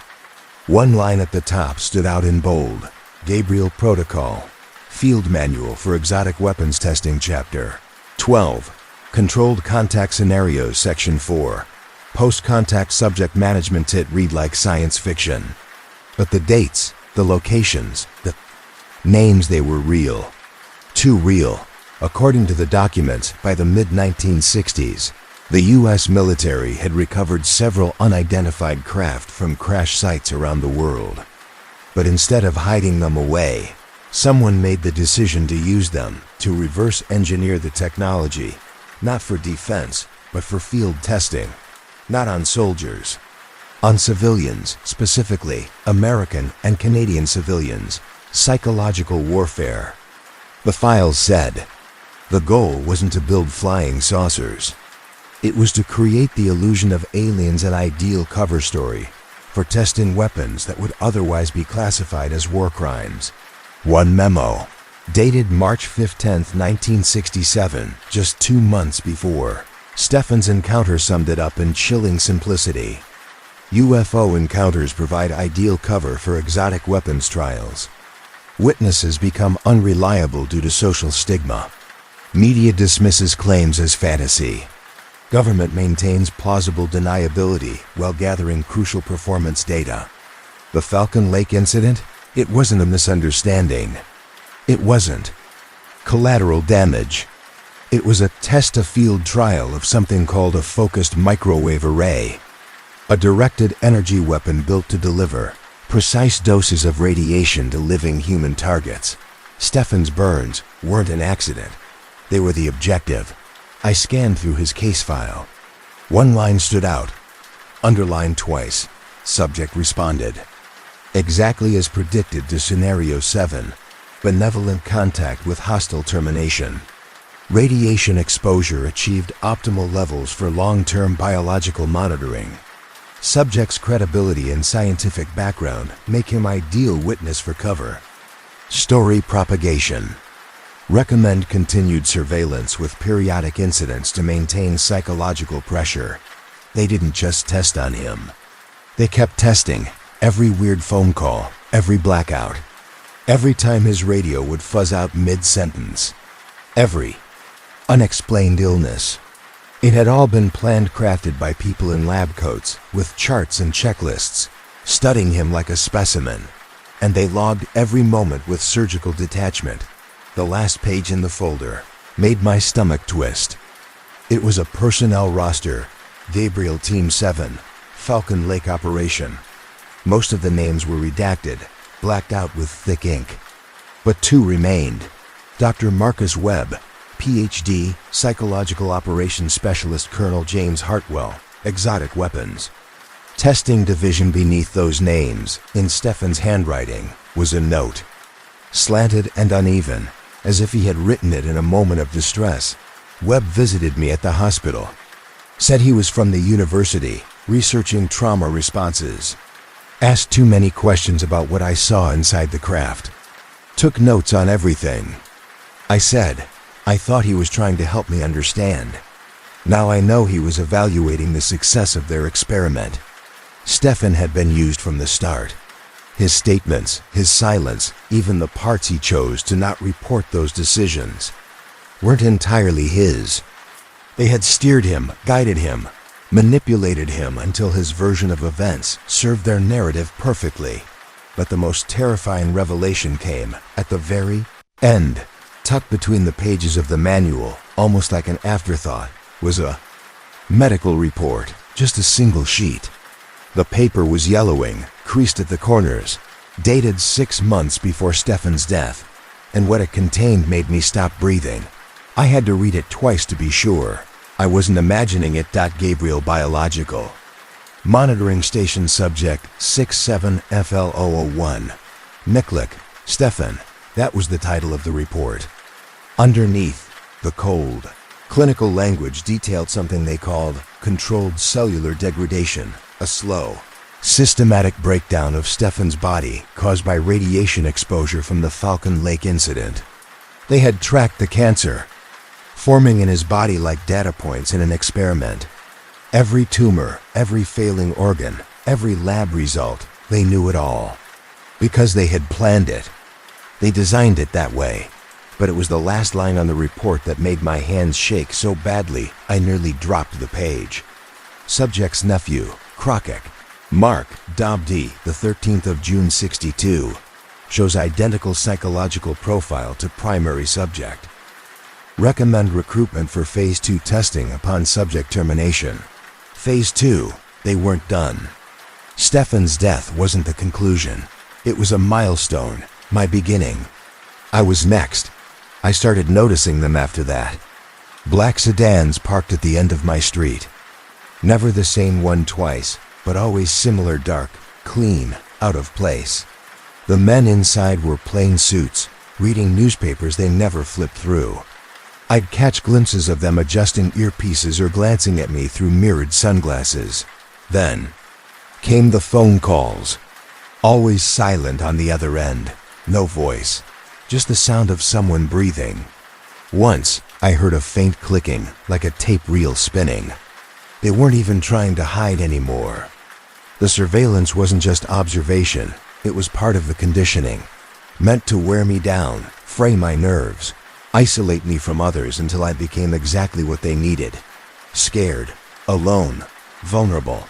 But Stefan had seen this coming. In the back of his final journal, tucked behind a false cover, I found a coded address. It took me hours to decipher, but it led to a remote cabin deep in the Manitoba wilderness. He'd prepared it years ago, stocked it with food, water purification gear, survival supplies, and something even more precious, an old radio transmitter, built to operate on encrypted shortwave frequencies, ones the government didn't monitor. There was a final note folded beneath the transmitter. If you're reading this, then Phase 2 has begun. The cabin is your sanctuary, but only for a while. They'll find it. They always do. Use the time to prepare. The truth must survive, even if we don't. I sat there, holding the note, feeling the weight of everything he had carried and now passed on to me. In the files he left behind, Stefan had uncovered something terrifying. Between 1966 and 1969, over 40 people vanished from the forests around southeastern Manitoba and northwestern Ontario. But you won't find them listed in any official reports. No headlines, no investigations, no pattern acknowledged, but Stefan had seen the pattern. He'd marked it on a topographical map in red X's, each one representing a person who had disappeared. Hunters, hikers, prospectors, fishermen, people who knew the land, who wouldn't just wander off and get lost. The disappearances formed a rough circle around Falcon Lake. Every one of them occurred during periods of strange atmospheric activity, aurora-like lights in the sky, bizarre weather patterns, reports of low-frequency humming that wasn't heard. So much is felt in your bones.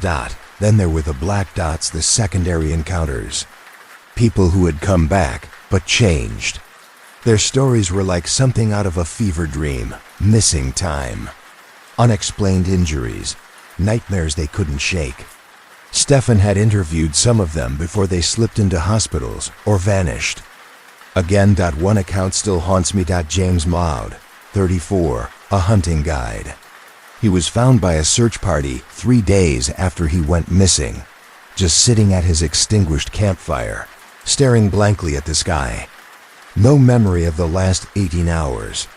His palms were blistered with what doctors called electrical burn patterns. Blood work showed elevated radiation levels, but no known source. Sarah Chun, 28, a botanical researcher. She was discovered unconscious near Falcon Lake with surgical incisions behind both ears, precise, clean cuts. She had no idea how she got there or what had been done to her. The wounds healed rapidly, leaving behind scar tissue that one pathologist described as not consistent with normal human cellular structure. And Thomas Bear Grease, the Ojibwe hunter Stefan had spoken with before his own encounter. He was found dead in his cabin 3 months later. The autopsy said heart failure, but the coroner's private notes told a different story: abnormal brainwave activity and exposure to electromagnetic fields beyond anything known in nature. There were more stories, dozens of them. People who walked out of those woods different, broken, paranoid, sick. Some ended up in psychiatric hospitals. Others just vanished again, walking into the forest like they were being called back. Each case had details that matched: lost time, radiation sickness, psychological collapse. It wasn't random. It was a testing ground, an open-air laboratory. Falcon Lake wasn't an accident. It was the eye of a storm. And now the storm had moved on to me. But the most chilling thing I found was a carbon copy of a letter Stefan had written to the Royal Canadian Mounted Police back in 1973, years after his encounter. The letter was short but heavy with implication. I have reason to believe the disappearances around Falcon Lake are tied to classified military operations. During my own experience, I saw personnel in full protective suits conducting what appeared to be experiments on local wildlife. Since then, I've discovered that several people who went missing were last seen near areas where I later found signs of weapons testing, scorched earth, strange metal fragments, and radiation traces consistent with advanced energy weapons. The response from the RCMP was cold, clinical. Mr. Moloch, while we appreciate your continued cooperation regarding the 1967 incident, we must advise that speculation about military involvement in unrelated missing persons cases is unhelpful. We recommend you focus on your recovery and leave criminal investigations to trained professionals. Below the typed letter, Stefan had scribbled something in pen angrily, almost like he couldn't hold it in. Morrison was at the site 2 days after it happened. He knew exactly what they were testing and who was behind it. This isn't incompetence, it's a cover-up. And then I found something else, something that changed everything. It was an old reel-to-reel tape, labeled in faded ink. Bill Henderson, summer, 68. Bill had been a park ranger in the Falcon Lake area for over 20 years. He never went public with what he saw, but he'd recorded this confession. I played it, and his voice crackled through the speaker, gravelly with age and thick with fear. I was doing my rounds that evening, just checking the campsites, when I heard it again. That sound like a generator underwater. But it was coming. From the sky, I looked up, and there they were. 3 of them. Same kind of craft Stefan described, metallic, disc-shaped, but smaller, hovering maybe 50 feet above the lake in a tight formation. Then I saw the boats, Zodiac rafts, military issue. Black, all of them, 6 or 7. There were men, in environmental suits, those bulky ones, like they were dealing with biohazards. They were pulling something out of the water. Big, heavy. It was moving like it was alive. They loaded it onto one of the crafts, and within seconds, the whole formation lifted off and flew south. I watched with binoculars until they vanished. When I made it down to the lake, the water was weird, hot, not just warm hot. And There were fish everywhere. Dead, but not rotting. Cooked, like they'd been boiled from the inside out. I reported it the next morning. My supervisor didn't even look surprised. Just told me I'd been working too hard and suggested I take some time off. So I did. But when I came back 2 weeks later, he was gone, replaced. The new guy wouldn't even tell me his name. Said there'd been a training exercise in the area, nothing to worry about. And if anyone asked, I was to refer them to the Department of National Defense. I stayed quiet for 30 years. I kept my head down, but Stefan was right. This wasn't aliens. This was weapons testing on Canadian soil, maybe even on civilians. And the UFO story? That was just a smokescreen. Anyone who got too close to the truth. Well, you saw what happened to Stefan. The tape ended abruptly. On the back of the case was an obituary clipping. Bill Henderson had died 3 days after that recording. Cause of death, sudden cardiac arrest. Sure, convenient dot by that point. The pattern was too clear to ignore. They were tying up loose ends, getting rid of anyone who knew what really happened at Falcon Lake. And with the same unmarked car sitting outside my building for 3 nights in a row. The message was obvious. I was next. That's when I made the decision to disappear. The physical scars I carried had faded over time, but something else had settled inside me. A sense of dread. Of purpose. Stefan's cabin was just where his coded directions said it would be hidden deep in a grove of white birch trees. About 40 miles north of Falcon Lake. The road there was barely more than a memory, an old logging track, overgrown and forgotten, untouched by vehicles in years. The cabin itself was small but sturdy. Solar panels lined the roof, and a hand pump well stood near the back. The place smelled like old wood and dry leaves, but it felt safe, like it had been waiting for me. Inside, the walls were lined with maps, notes, and sketches years of research Stefan had gathered and hidden away from the world. There were books on radiation patterns, declassified military projects, and dozens of redacted government reports pinned to a corkboard. This wasn't paranoia, it was proof. I found everything Stefan had promised. Cans of preserved food, stacked neatly along the shelves. Sealed medical supplies organized with clinical precision. And in the corner of the main room, a radio rig more advanced than anything I'd ever seen fully operational, tuned to pick up military and emergency frequencies from across North America, but the real fine ... was hidden deeper. Buried in places that Stefan clearly didn't trust even himself with until the very end. Tucked behind a false panel in the bedroom closet, I discovered his final research notes, journals, tapes, sketches, things he hadn't included in the lockbox. And the truth they held was far worse than I ever could have imagined. Stefan's last journal entries, written in the months leading up to his death, read like the unraveling of a mind pushed beyond its limits, but not in a way that felt delusional. If anything, it felt like someone seeing too clearly.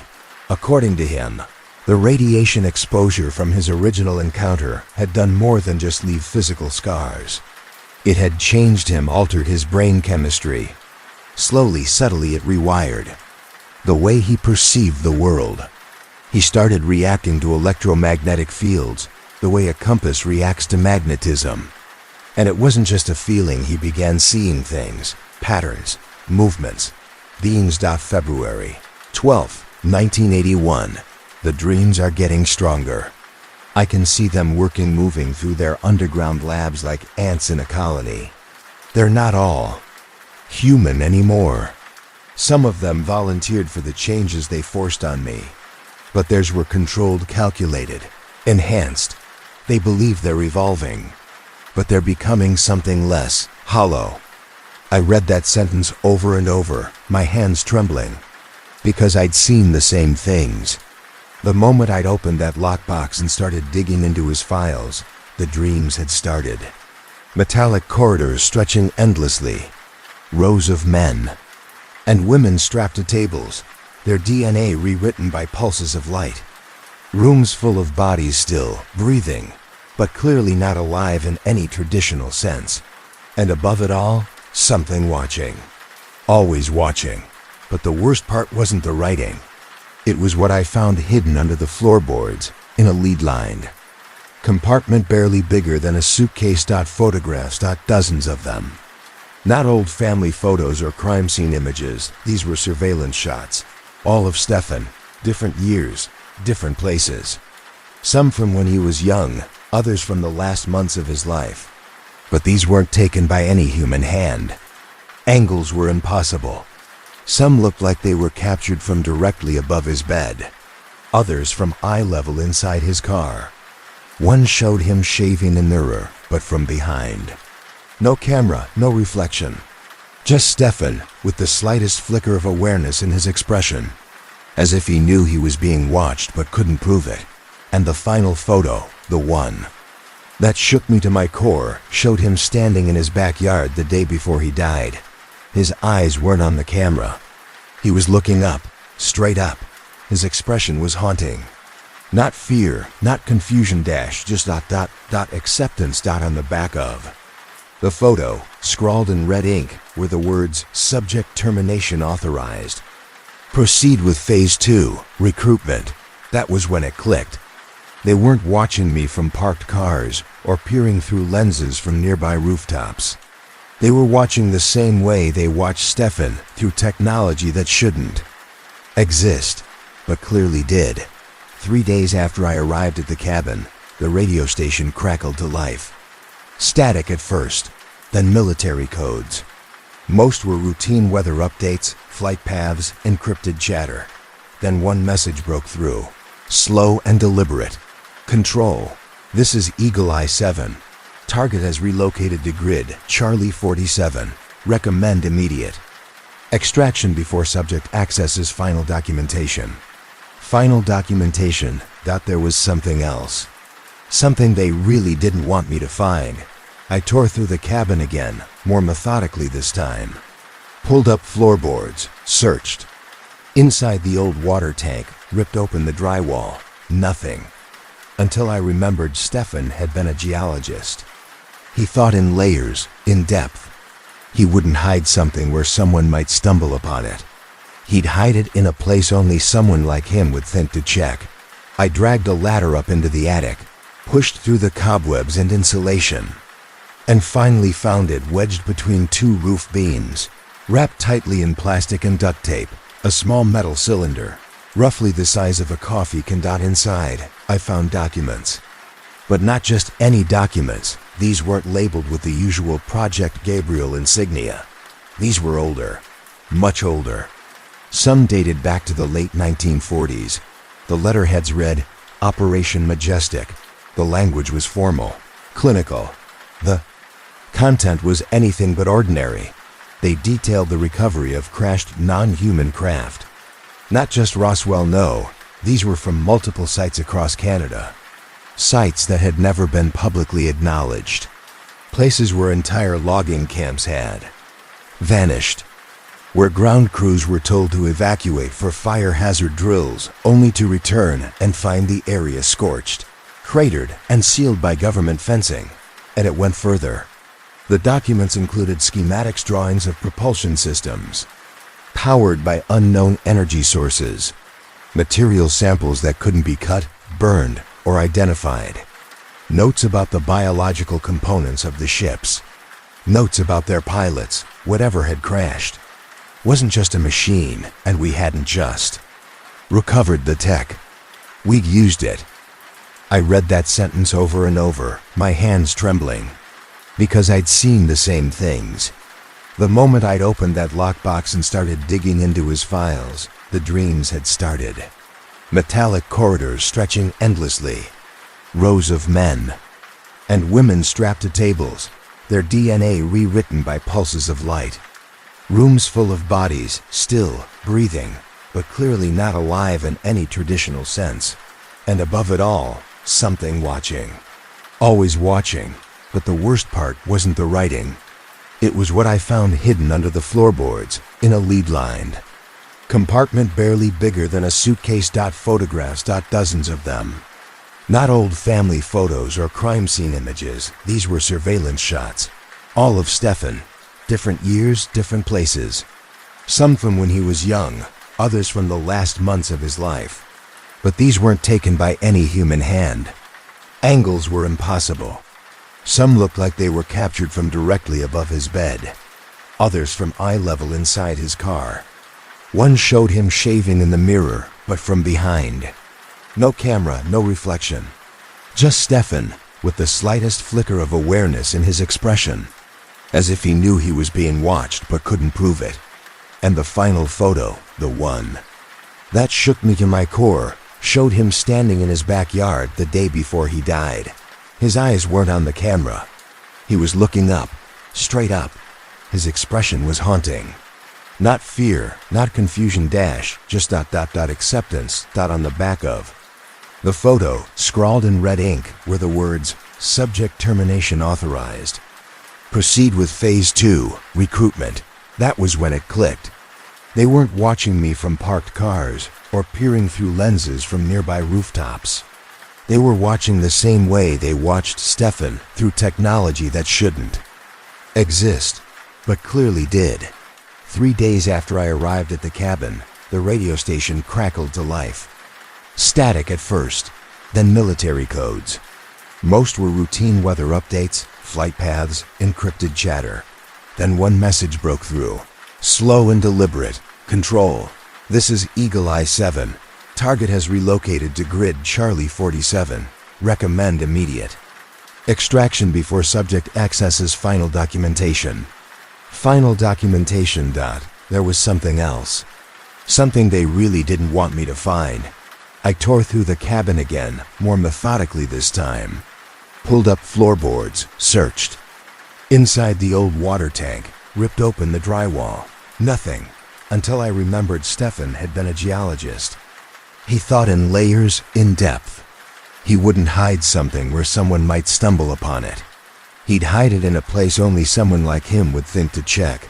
I dragged a ladder up into the attic, pushed through the cobwebs and insulation, and finally found it wedged between 2 roof beams, wrapped tightly in plastic and duct tape, a small metal cylinder, roughly the size of a coffee can. Inside, I found documents. But not just any documents. These weren't labeled with the usual Project Gabriel insignia. These were older, much older. Some dated back to the late 1940s. The letterheads read, Operation Majestic. The language was formal, clinical. The content was anything but ordinary. They detailed the recovery of crashed non-human craft. Not just Roswell, no. These were from multiple sites across Canada. Sites that had never been publicly acknowledged. Places where entire logging camps had vanished. Where ground crews were told to evacuate for fire hazard drills, only to return and find the area scorched, cratered, and sealed by government fencing. And it went further. The documents included schematics drawings of propulsion systems, powered by unknown energy sources, material samples that couldn't be cut, burned, or identified, notes about the biological components of the ships, notes about their pilots.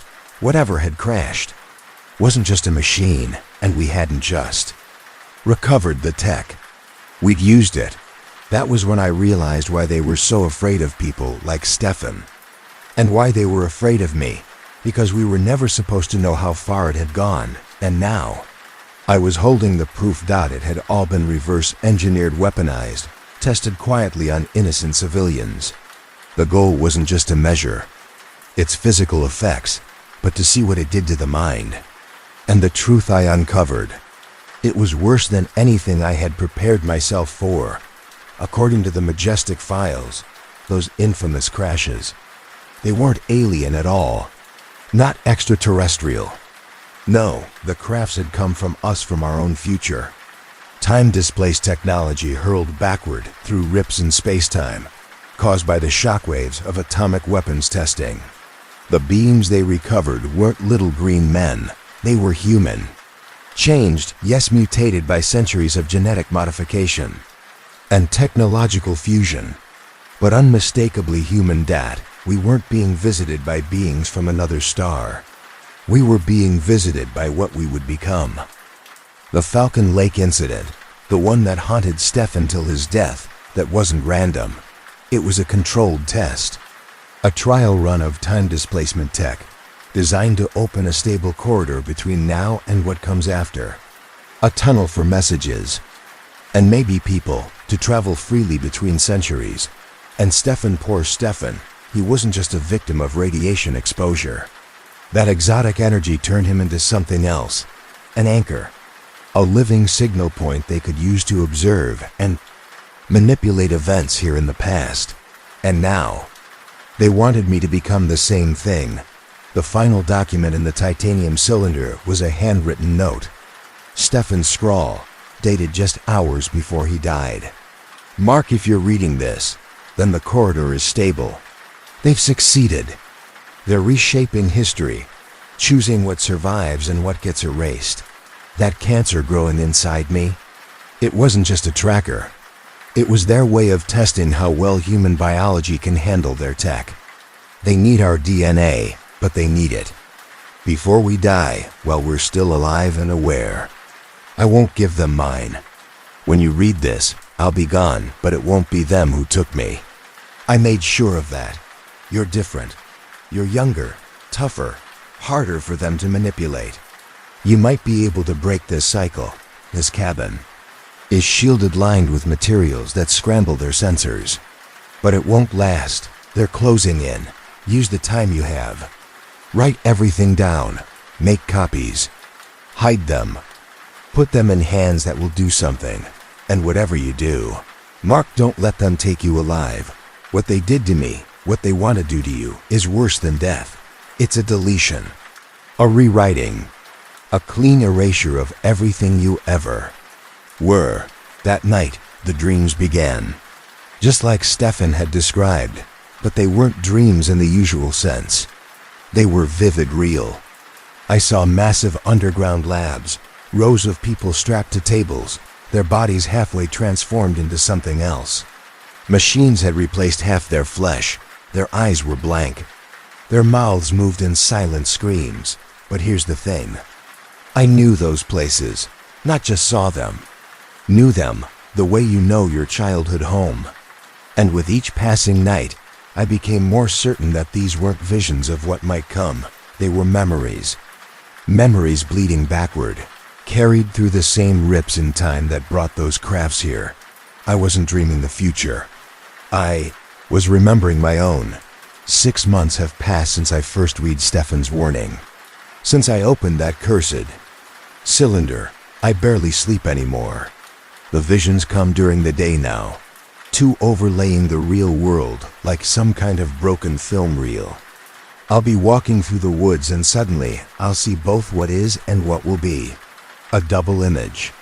This world and the husk it's destined to become. Cities empty and swallowed by vines. The skies thick with silent machines that move. Like animals. Humans with hollow faces, modified bodies, obedient minds. Not slaves, something worse. Extensions of the will of the time manipulators. And the sickest part? This future isn't ahead of us. It's behind us. We're already inside. We're just living in the aftershocks of a history that's been rewritten. Every strange light in the sky. Every person who disappears in the woods around Falcon Lake. Every weird cover-up. Every scrambled radio signal. Every missing file. It's all part of the same operation. Not an invasion, not an excavation. They're not here to conquer. They already did that. They're here to harvest. They're extracting DNA, thoughts, consciousness, anything that might be useful to them in building and maintaining their timeline. The cabin's shielding is failing. I can feel it. The air hums sometimes, a static that sets my teeth on edge, and I can see them now, no binoculars needed. Shapes in the woods. Tall figures in pale suits, faces hidden behind glass. They stay back, just beyond the tree line. Watching. They're not ready to take me yet. Not until they're sure I'm fully ripe, whatever that means. But they're studying me, recording how my sensitivity to the timeline shifts, measuring how well I'm adapting, and I know what comes next. They waited, just like Stefan described, for the perfect moment to complete the harvest, patient, precise. But I've realized something they didn't expect. I know about the radio, more than that. I know how it was changed. The equipment in the cabin isn't just for picking up ordinary transmissions. Stefan had secretly modified it using components he scavenged from the Falcon Lake crash site shards of the original craft. Whatever they were made of, they still held strange properties. Temporal properties. With the right configuration, those fragments could do more than send signals across space. They could send them across time, and they have. For the past few days, I've been getting messages, fragments from other versions of me. Versions from alternate timelines. Realities where I made different choices, some better, some worse. One of those versions gave in. He surrendered to the time-displaced beings, became part of their collective consciousness. Now he's trying to reach out, sending broken, garbled warnings through the static hum of the quantum feed. Don't trust the dreams. They're not visions, they're programming. Preparing your mind for integration. Resist the call to Falcon Lake. That was the most chilling part. Falcon Lake isn't just a location, it's the core. The primary anchor point. That's where it all connects. That's where they'll finish what they started with Stefan, and what they've been planning for me. But there was another message, another version of me, one who didn't surrender, who fought back. That version discovered a way to disrupt their control, to weaken their grip on the timeline. He used the very same exotic radiation that made Stefan traceable to throw off their tracking systems, but it had to be done at the source, at Falcon Lake, where their hidden infrastructure lies, buried beneath the water. Giant quantum field generators embedded in the bedrock. Disabling them, he warned, would be a suicide mission. The radiation levels alone would be catastrophic, far worse than what Stefan endured. But if it worked, it could collapse the corridor, the tunnel between their time and ours. It could trap them, cut off their influence permanently. For the last 3 days, I've been preparing. There's more to Stefan's cabin than a few old journals and a modified radio. Beneath the transmitter, hidden inside a vault lined with thick lead bricks, I found something else. A device. Stefan had built it from pieces of the crash circuitry, tubing, even strange glowing nodes embedded into a harness. It looks like a backpack, but it's not. According to his notes, it's a temporal disruptor, a kind of localized quantum interference engine. Untested, unfinished, but based on solid calculations. If it works, it'll unravel the quantum field around Falcon Lake, tearing down their primary anchor point like yanking out the root of a tree. The temporal corridor will collapse, and that future, the one where humanity is stripped of its identity and turned into obedient extensions of a long-dead race, might never happen. But there's a price. Using it will almost certainly kill me, even. Stefan, as brilliant as he was, admitted that the energy burst would be massive, more than the human body was ever meant to handle. And there's no telling if destroying one anchor point is enough. They may have others. This might only buy time. Still, I have to try. That's why I'm recording this, because someone has to know the truth. Someone has to remember what really happened at Falcon Lake and what's still happening. Even now, to the people who come too close to the truth. This was never about aliens, never about visitors from another planet. It was always us. Our own descendants, warped by centuries of genetic tinkering, integrated with machines, twisted by the pressure of survival into something that forgot what it meant to be human. They look at us now and see only raw material, DNA, data, consciousness. To be collected. Stefan Halleck wasn't abducted. He wasn't just a witness. He was a casualty of temporal warfare, a man targeted, monitored, and finally used as a beacon by creatures who once shared his bloodline, but lost every part of their humanity in the process. In me, I'm the next in line, a product of a timeline they've been pruning and shaping for decades, raised bred to be another anchor, another node in their system, the perfect point of integration. But I'm not going to play the part they wrote for me. Tomorrow, I go back to Falcon Lake. I'll take the disruptor. I'll find the generators buried beneath the lake bed, and I'll overload them, just like my other self did in that splintered timeline. If the numbers are right, the paradox will collapse the entire corridor, cutting them off forever. If I'm wrong, well, if I'm wrong, you'll never hear this, because they'll erase it, wipe it out of time itself before it was ever spoken. But I've taken precautions. I've hidden Stefan's notes, his research, his diagrams, his journal in sealed containers around the lake, buried, hidden in caves, taped beneath rocks, places where hikers, campers, researchers might stumble across them.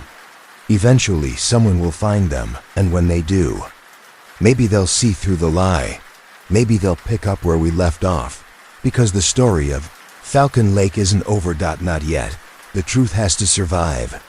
Even if we don't, that's the only thing that matters now. Listen closely.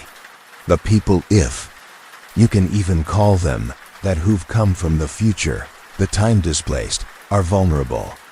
Their own technology, the stuff that lets them twist time and bend the past, is also their biggest weakness. The radiation they use to anchor themselves here, it makes them fragile. They rely on these things called quantum field generators just to stay in our timeline. Break those generators, and they snap back to their own time like a rubber band stretched too far. I can hear them moving through the trees. They're close. They know I figured it out, that I found the flaw in their system. But they're too late. The disruptor is ready. The documents? Hidden somewhere, they'll never find them. And I'm already heading toward the lake. If you're listening to this, then some version of my plan worked. Maybe I didn't survive, but the truth did. That's what matters. Use it. Use what I've left behind to stop them before they complete their harvest. That's what they're doing. Harvest in human consciousness. Quietly, slowly, invisibly. And next time you see strange lights in the sky or hear about some UFO sighting, ask yourself, is it really aliens?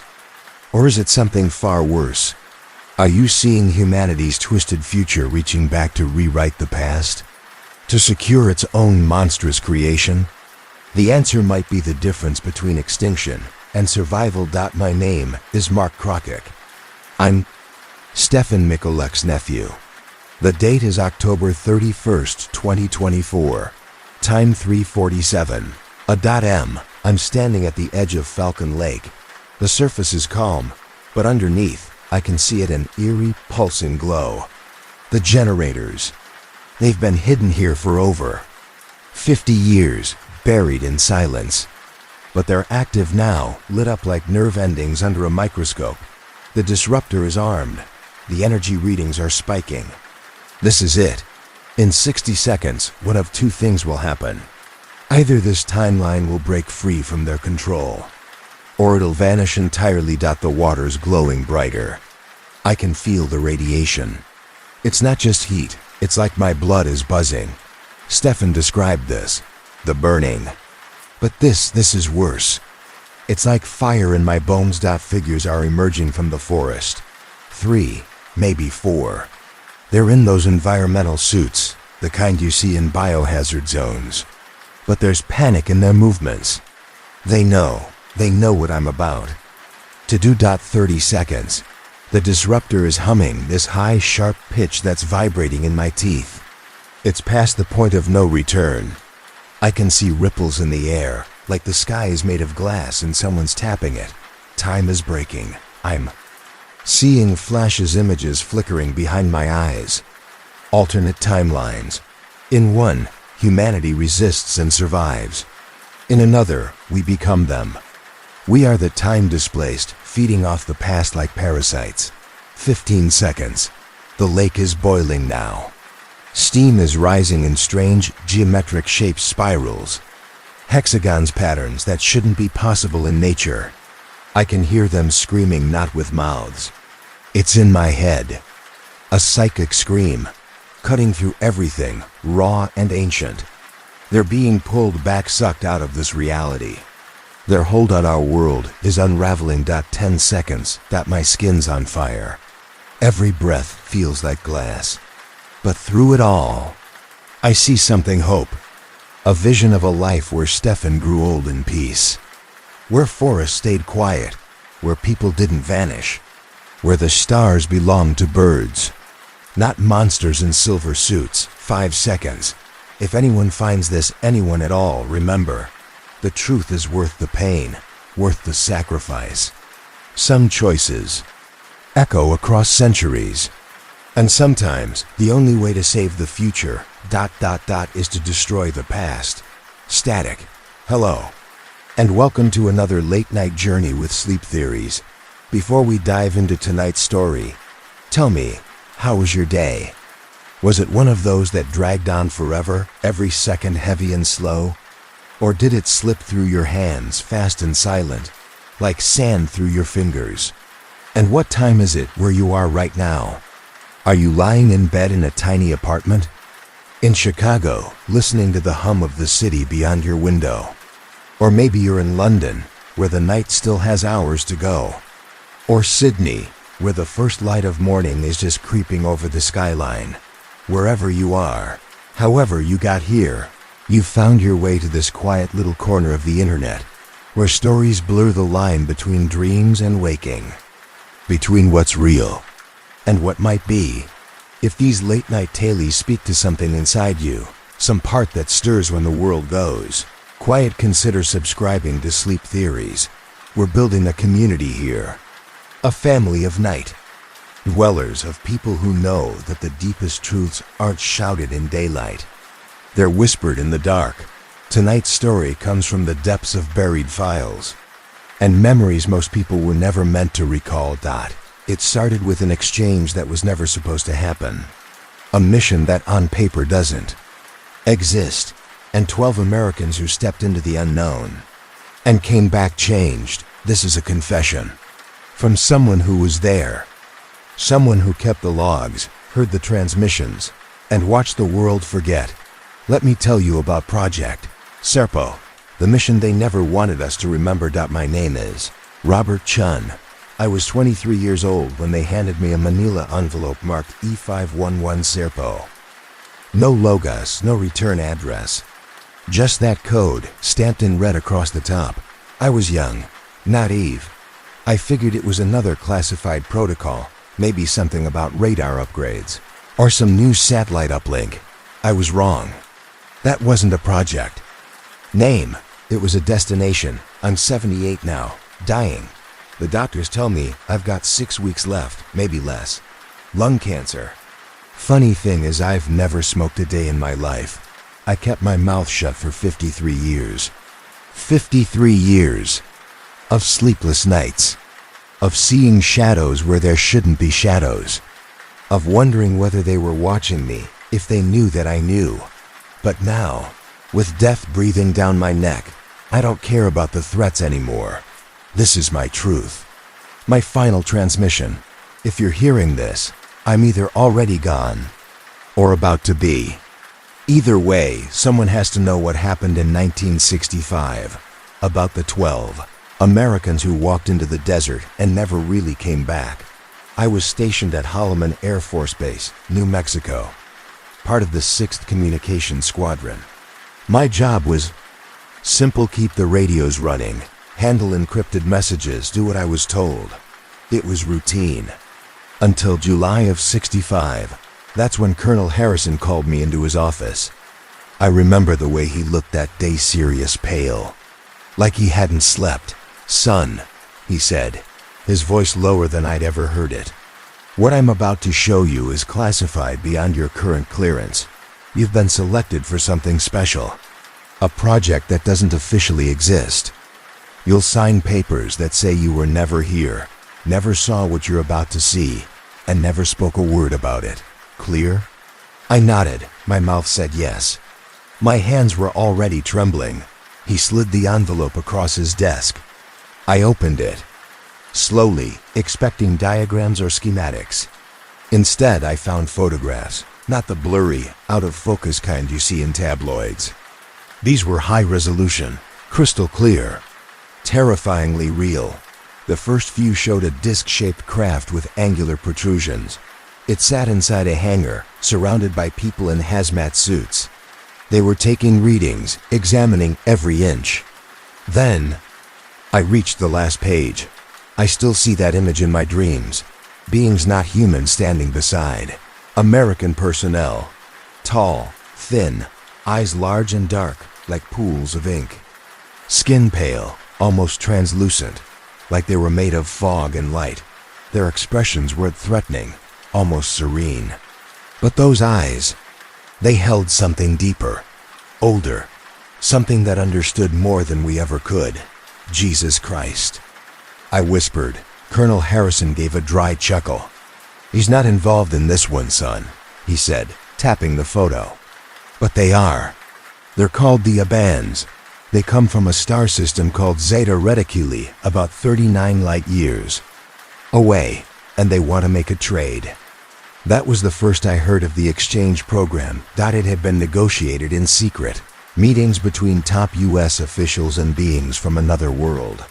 The Ebans offered something astonishing, advanced technology, breakthroughs in medicine, their understanding of time, physics, space itself. But in return, they wanted something personal. People, 12 human scientists, doctors, linguists, military specialists.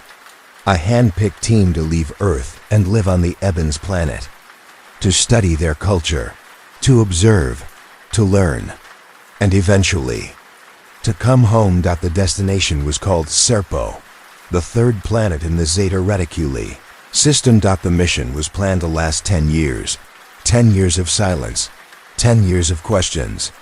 When they returned, we were told they'd bring knowledge that would leap us centuries ahead of ourselves. My role was to keep the line open, to build and maintain a communication link between Earth and the travelers, a bridge of signals stretching across 39 light years. We weren't allowed to call it alien contact. We were told to think of it as a scientific partnership. But even then, even as a young man, I felt the truth pressing in around the edges, that we were dealing with something far beyond partnership. That once those 12 walked onto that craft, they belong to something else entirely. Something that doesn't care about flags, or borders, or who won the last war. And what they brought back with them wasn't just knowledge. It was change. Not all of it was human, that thing. It was half human, half alien, and completely experimental. They assigned me to a team of 6 other communication specialists. We were all young enough to be molded, but old enough to be trusted. Every one of us had signed ironclad confidentiality agreements. For the next 11 months, we trained in total isolation, trying to understand and operate equipment that shattered the boundaries of everything we thought we knew about physics.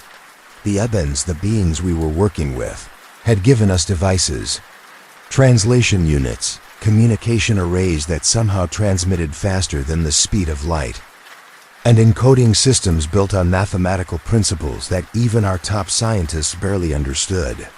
We weren't just learning new technology. We were reshaping our minds around a form of science that felt like magic. At first, I told myself, we were reaching for the stars, that we were making first contact, that we were stepping into a bright new chapter of human history. But as I read more classified briefings and listen to recordings I wasn't supposed to have access to, that wonder slowly turned into dread. A cold certainty settled in my gut. We weren't going to get them back. At least, not the way they left. The team they had selected for the actual mission was extraordinary. Dr. Sarah Martinez, a linguist who spoke 12 languages fluently and had a genius for deciphering nonverbal communication. Captain James Morrison, Pilot so seasoned that he'd logged more flight hours than anyone else in the Air Force. Dr. Robert Kim, an expert in space medicine. Lieutenant Commander Patricia Wells, a nuclear engineer with a mind like a razor, and 8 more, each just as impressive in their own fields. Brilliant, brave, and completely unprepared for what they were walking into. I met them all during our training phase. We spent nearly every day together running communication drills, testing unfamiliar tech, simulating contact protocols. We laughed, we argued, we got frustrated with the endless bureaucracy, but underneath it all, there was excitement, real hope. Every one of them believed they were about to make history, and they were right. Just not in the way they thought. The real briefing didn't come until June of 1965, just 6 weeks before departure. They moved us to a facility deep underground, about 20 miles south of Holloman. The place didn't exist on any map. It was like stepping out of reality and into some forgotten Cold War thriller. The air was dry, metallic. The conference room was windowless, lit by overhead fluorescent tubes that hummed faintly and made everyone's skin look pale and sickly. General Morrison, no relation to Captain Morrison, stood at the front of the room.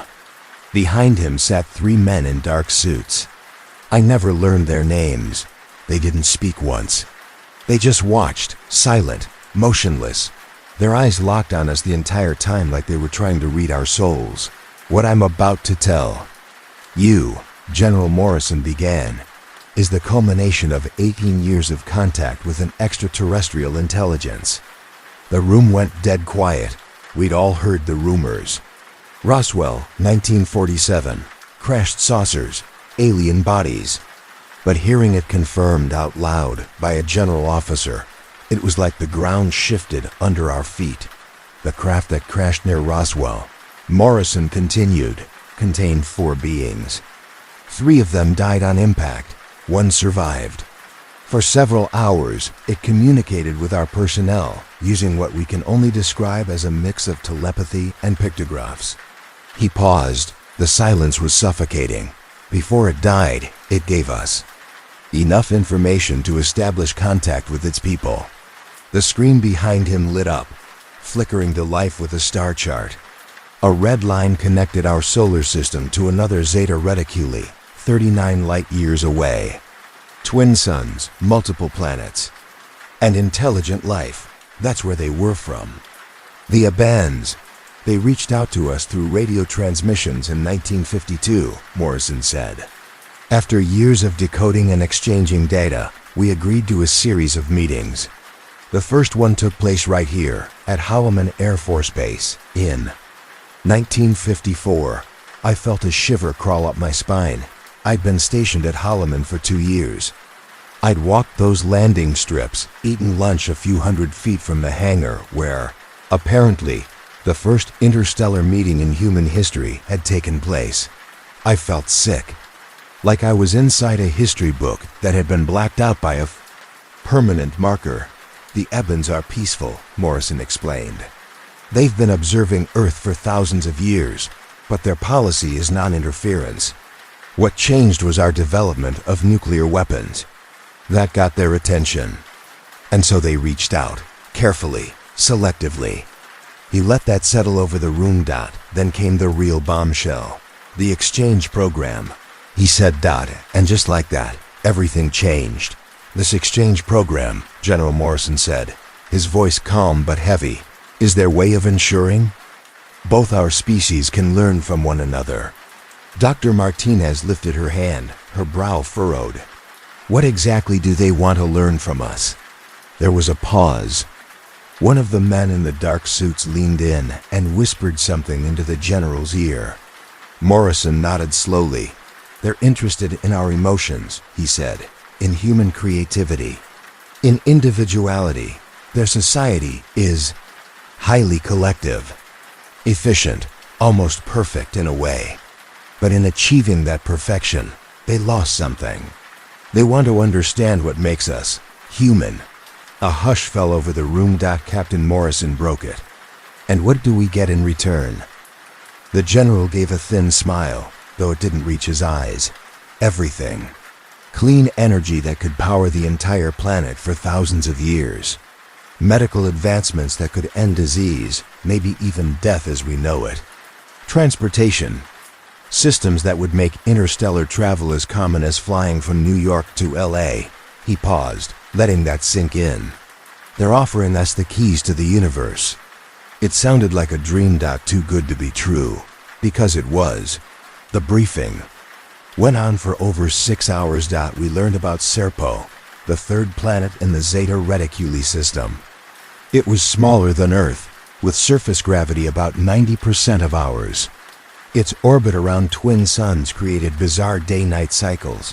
Some days could last weeks, others mere hours. The climate was dry, but not extreme, with temperatures fluctuating between 40 and 110 degrees Fahrenheit. The most important thing, the air was breathable for humans. A little thin, less oxygen than Earth, but not dangerously so. The Ebons had been spacefaring for over 10,000 years.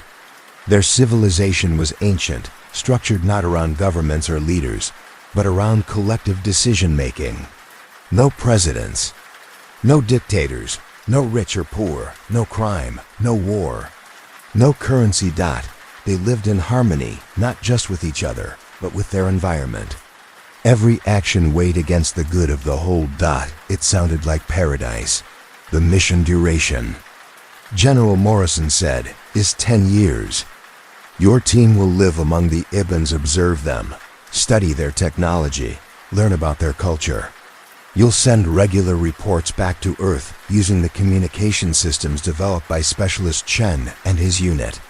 I felt every eye in. The room shift toward me. At the end of 10 years, he continued, you'll return aboard an Ebon craft. Dr. Kim raised his hand. What if something goes wrong? What if someone gets sick? Or injured? General Morrison's expression darkened slightly. The Ebans have assured us that their medical capabilities far exceed ours. Any emergency, physical or psychological, can be handled with their equipment and methods. He paused again, his gaze flicking toward the suited men. As for other contingencies, another pause. The mission parameters allow for an early return in the event of extreme circumstances. However, the Ebans have stressed that the journey is difficult. Multiple trips are not advisable. That should have been the red flag. The moment when we all stopped and asked the obvious question. If these beings could travel across the galaxy so easily, why was coming back early such a problem? But none of us said it. We were too stunned.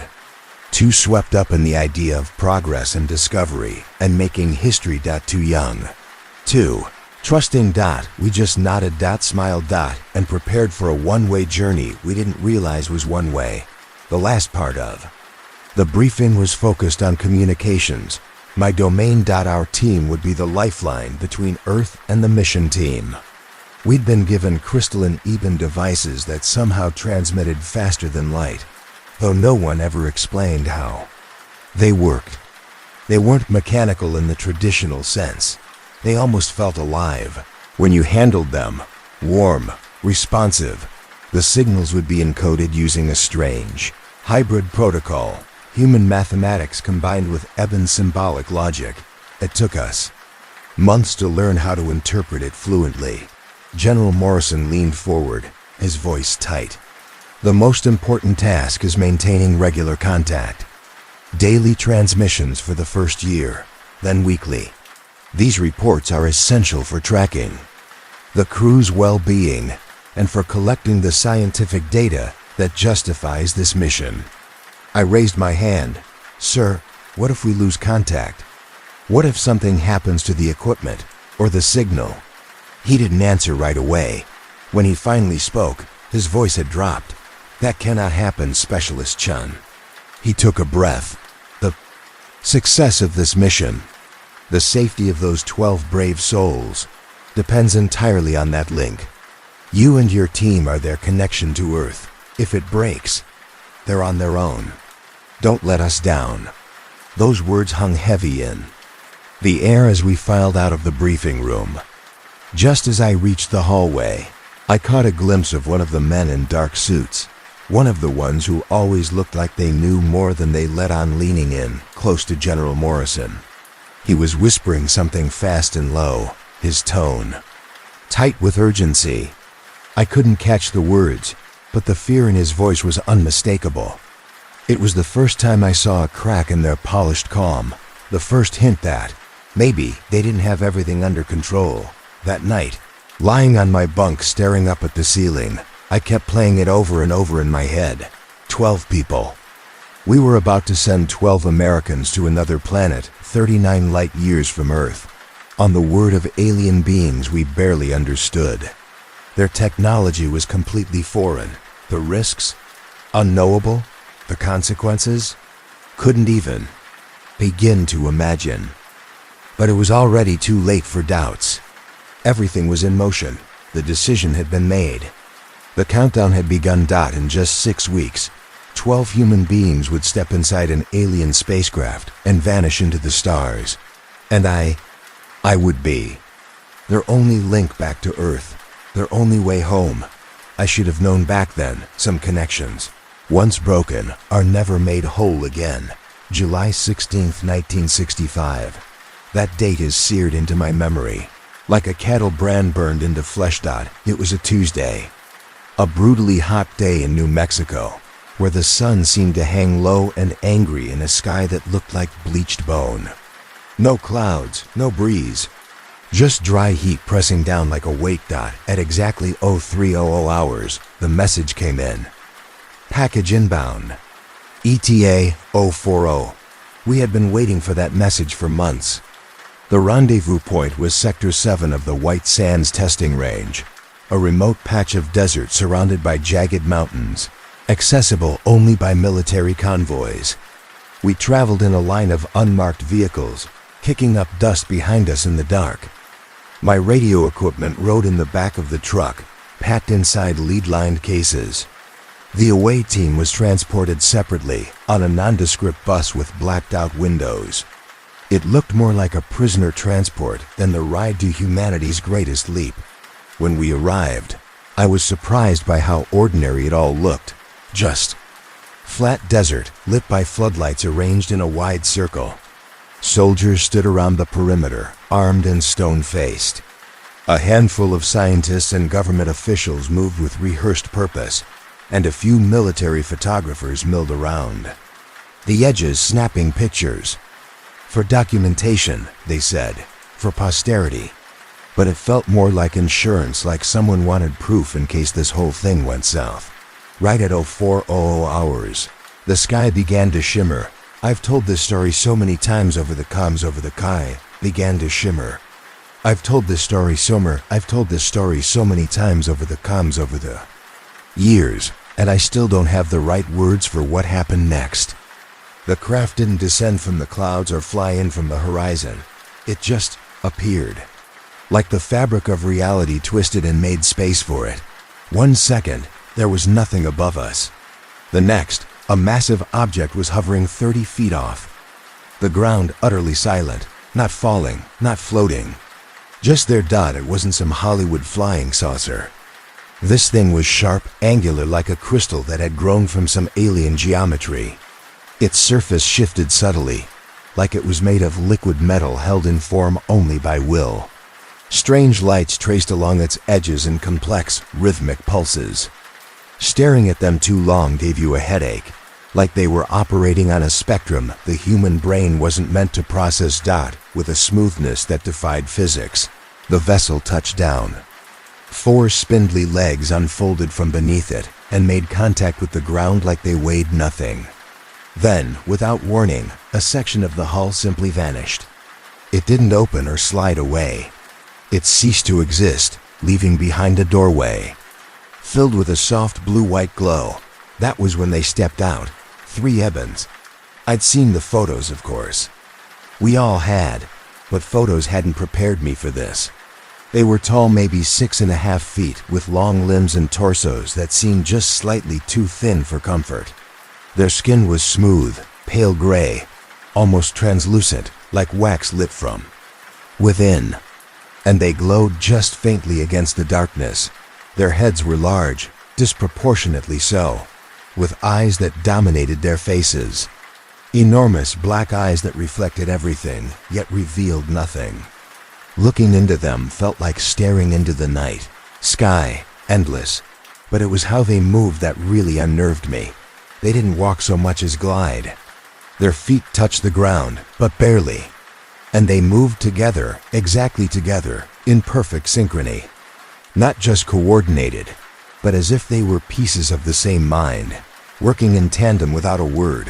One of them, don't ask me which, they looked identical, stepped forward toward General Morrison. It extended a long, slender hand with 4 fingers. The general didn't hesitate. He reached out and clasped it. There was a flash, something not quite visible, more like a ripple in the air, and Morrison's eyes went wide. Not in pain, not exactly. More like something passed between them. Information, a message, a warning. I couldn't tell Doc when they broke contact. The Eben turned toward the group of 12, the away team. Scientists, engineers, linguists, psychologists. They'd trained for months, spent day after day in isolation drills, learning alien languages, preparing their bodies and minds for a journey no human had ever taken. The Eben raised one hand in a slow, fluid gesture. It looked like a wave, or a summons. Without a word, the 12 stepped forward. I watched them cross the floodlit circle of desert, their faces a strange blend of courage and fear. Dr. Martinez was shaking, her shoulders tense, arms wrapped around herself like she was trying to hold her body together. Captain Morrison kept his posture stiff, military to the end, but his skin was ghost pale. Dr. Kim clutched his medical bag to his chest, so tightly it looked like he was holding onto the only solid thing in the universe. At the edge of the crafts entrance, the 12 of them stopped. No one spoke. No one moved. All I could hear was the wind brushing across the sand and the low, steady hum of the generators powering the lights. It felt like the whole world was holding its breath. Then Dr. Martinez turned and looked back at us. She gave a small wave, her hand trembling. "See you in 10 years, she said, her voice carrying clearly across the still air. Those were the last words any of them ever spoke on Earth. One by one, without hesitation, they walked into the glowing interior of the ship. The Ebens glided in silently after them. Then, nothing. For maybe 30 seconds, everything was frozen. Suddenly, the open doorway vanished, no sound, no movement. It simply reappeared, whole again, like it had never been open at all. The ship lifted from the desert floor with a silence so absolute, it made my ears ring. It climbed skyward with impossible speed, a blur that turned into a bright point above. It was then that too disappeared. Just like that. All that remained was the crackle of static in the air, the faint metallic taste of ozone on the wind, and the feeling that something impossible had just happened, something that shattered the laws of reality we thought we knew. General Morrison wiped the sweat from his forehead with the back of his hand, then straightened his cap. His voice was steady, but I could see the tension in his jaw. "Well, gentlemen," he said, "now we wait." We didn't have to wait long. The first transmission came through 6 hours after launch. I was in the cum shack alone, watching the unfamiliar equipment that had been partially reverse engineered from alien tech. The transmitter suddenly flared blinding white light for a split second, and then a voice, warped and tinny, filled the room. "Earth base, this is Away Team 1. We have achieved Jesus Christ, you have to see this." It was Dr. Martinez. Her voice was distant, distorted by the alien frequencies, stretched like it had traveled too far, too fast. But beneath the static, I heard something unmistakable, awe, and something else. Fear. "Away Team 1, this is Earth base," I said, heart hammering. "Please report your status and position." A pause, then she came back on. "We're in transit. The craft, it's not what we expected. It's bigger inside.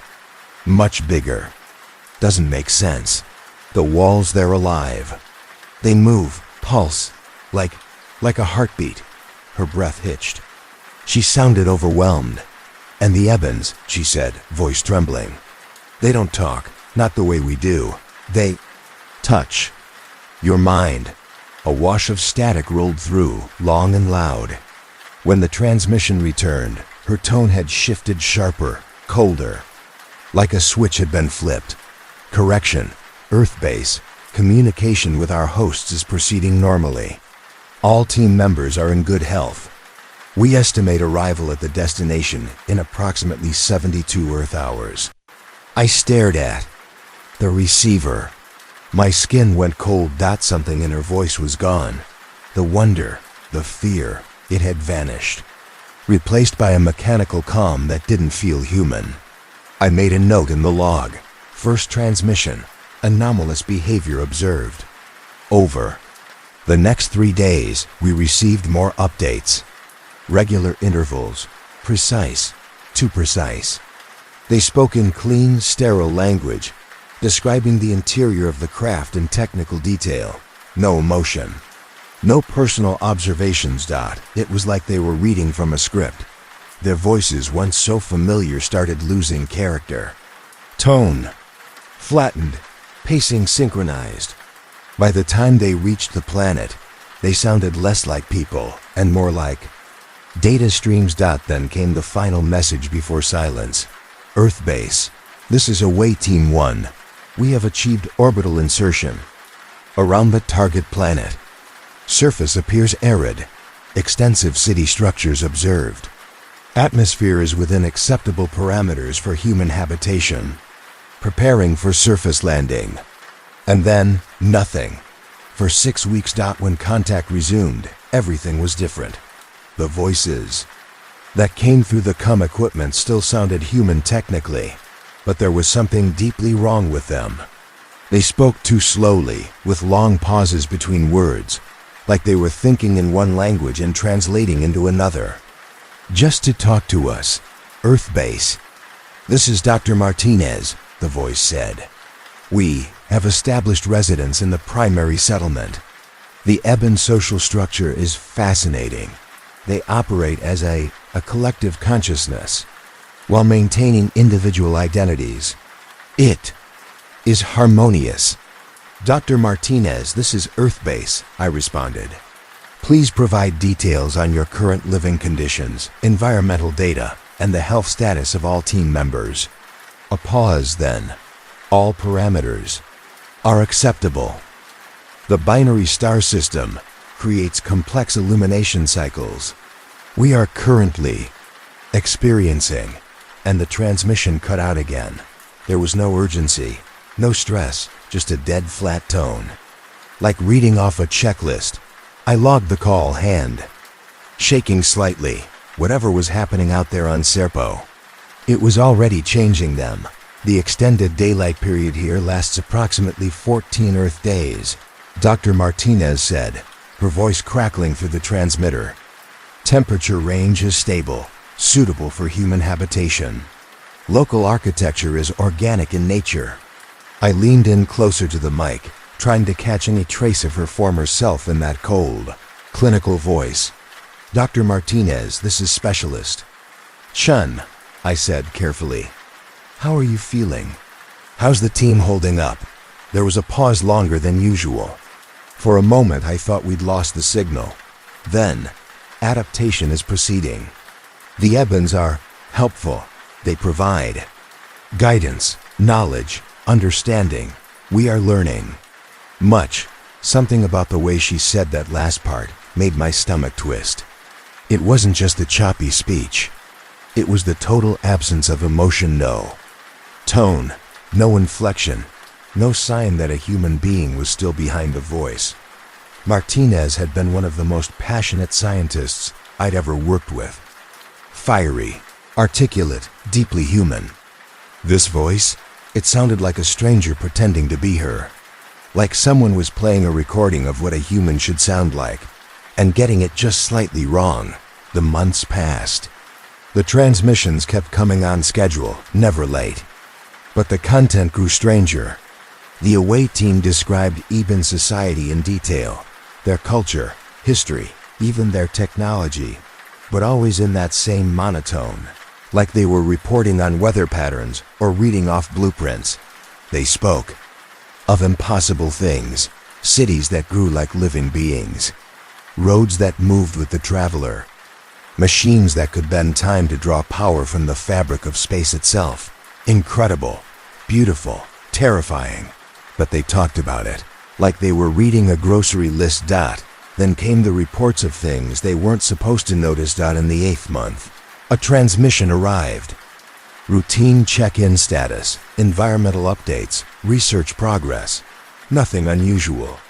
Until at WSN single quotes T. Suddenly, Captain Morrison's voice broke through, sharp and ragged, filled with real emotion for the first time in months. Earth base. This is Morrison. There's something they don't want us to see. A structure about 20 kilometers east of the settlement. Looks like a pyramid, black, maybe 300 meters high. We asked the Abans about it, but they always change. The subject. His breathing was heavy and then quieter, tense, like he was whispering. At night when the sun finally sets, we see lights moving around it, and the sounds. Christ, the sounds that come from that place. A blast of static ripped through. The channel violent, disorienting. I yanked the headset off just as it screeched loud enough to hurt. When the signal returned, the voice was flat again. Robotic. Correction. Earth base, previous transmission contained errors. No anomalous structures observed. Local geography is consistent with previous reports. Team status remains optimal. I stared at the COM panel, heart pounding. Whoever had spoken before. That wasn't the same person who just corrected it. It couldn't be. That's when I started keeping my own records off the books, hidden from the official logs. I wasn't going to let this slip through the cracks. Something was happening. On Serpo, something dark. And the team either couldn't or wasn't allowed to tell us the truth. The transmissions went on for another 2 years. But the longer it went, the less human they sounded. There were still updates, reports of integration into Eben society, notes on shared knowledge, new technologies, alien languages. But between the lines, in the subtle pauses and odd inflections, I started hearing another story. In month 18, Dr. Kim mentioned medical procedures the Ebens were performing on the crew, routine health monitoring, he said.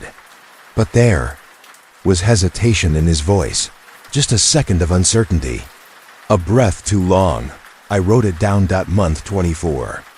Lieutenant Wells spoke of energy sources devices that required biological components. When I asked for clarification, he paused. It's complicated, he said, and then changed the subject. In month 30, Dr. Martinez, if it was still her, broadcast a single word in a language we didn't recognize. It was guttural, alien, not like any sound a human mouth should make.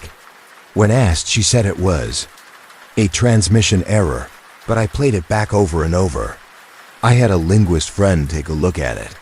He said it had structure, intention, like a command. And through it all, the Black Pyramid never came up again, not directly, but sometimes. I'd hear the tiniest hitch in their voices when they spoke about local geography. A strange hush when the subject came close. It was like the very idea of it was radioactive, untouchable. The final transmission came on month 36. 3 full years since they'd left Earth. Dr. Martinez's voice was calm. Too calm. Earth base, this is away team 1, she said. Mission parameters are being adjusted. Some team members are transitioning to extended research assignments. Communication protocols will be modified accordingly. Do not be concerned. That was it. No goodbye, no emotion, just a statement.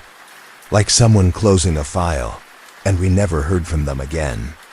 If transmission frequency decreases, away team 1, please clarify the nature of these adjustments, I said into the mic, trying to keep my voice steady. What do you mean by extended research assignments?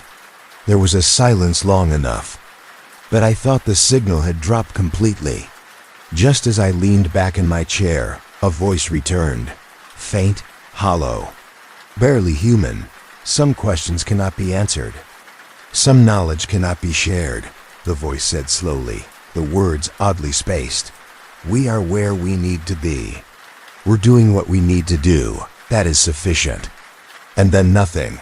From that point on, we only heard from one member of the away team. The person claimed to be Captain Morrison, but the voice was so warp-twisted by distance, distortion, and what we assumed was interference from Eben systems that we couldn't confirm it was really him.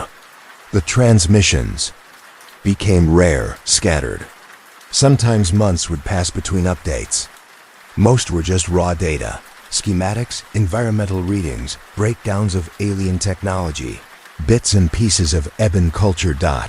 But in month 47, something changed. His final transmission broke all the rules. All parameters are acceptable, Morrison's voice crackled through, the words stiff and mechanical. The binary star system creates complex illumination cycles, currently experiencing extended daylight period. Duration approximately 14 Earth days. Temperature range is suitable for human habitation. Local architecture is organic in nature. I leaned in close, pressing my headset tighter against my ears. Dr. Martinez, this is Specialist Chun. Can you hear me? How are you feeling? How is the team adapting? Another pause. Longer than before. Adaptation is proceeding, came the reply. I recognized the voice. It was Dr. Martinez, but something was wrong. She sounded cold, flat. The Ebens are helpful. They provide guidance, knowledge, understanding.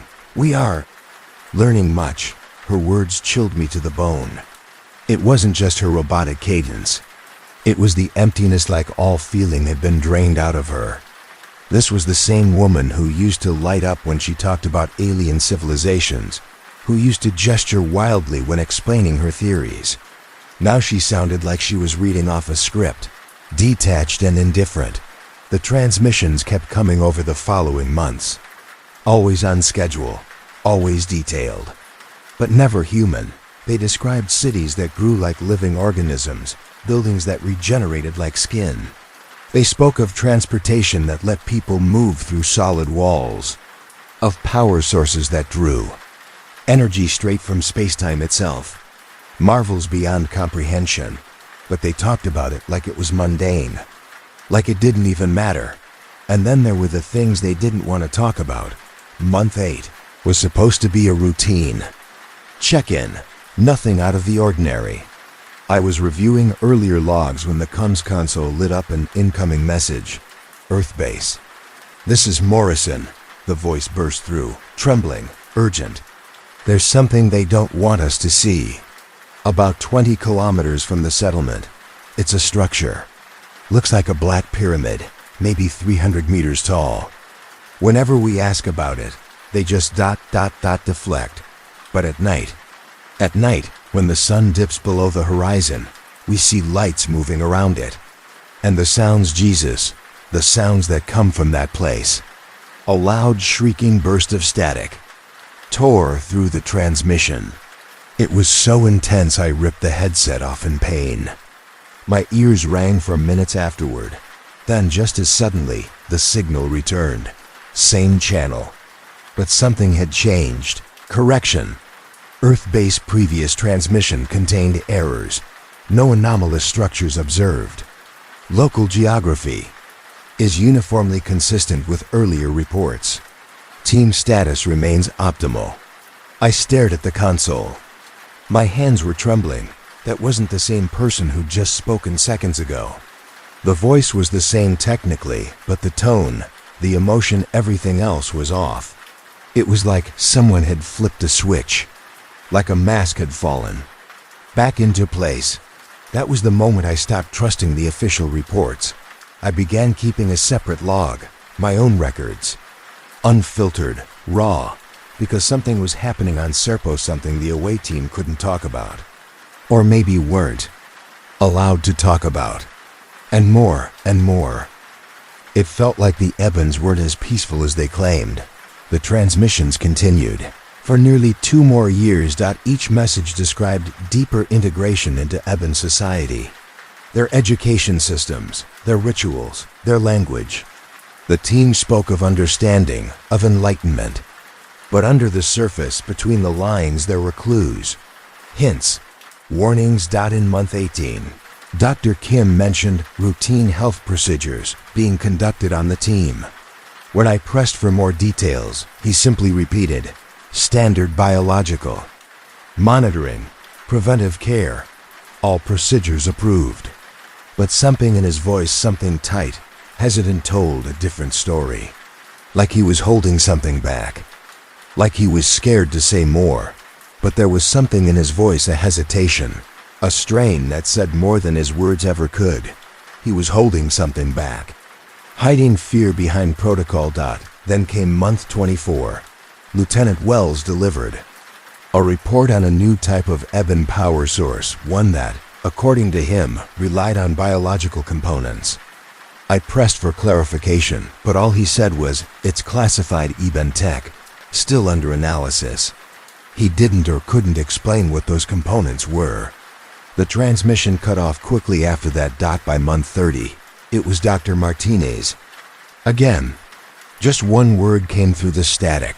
Harsh, guttural, not any human language I knew, alien. And then she spoke again in English, her tone oddly rushed. Transmission error, please disregard.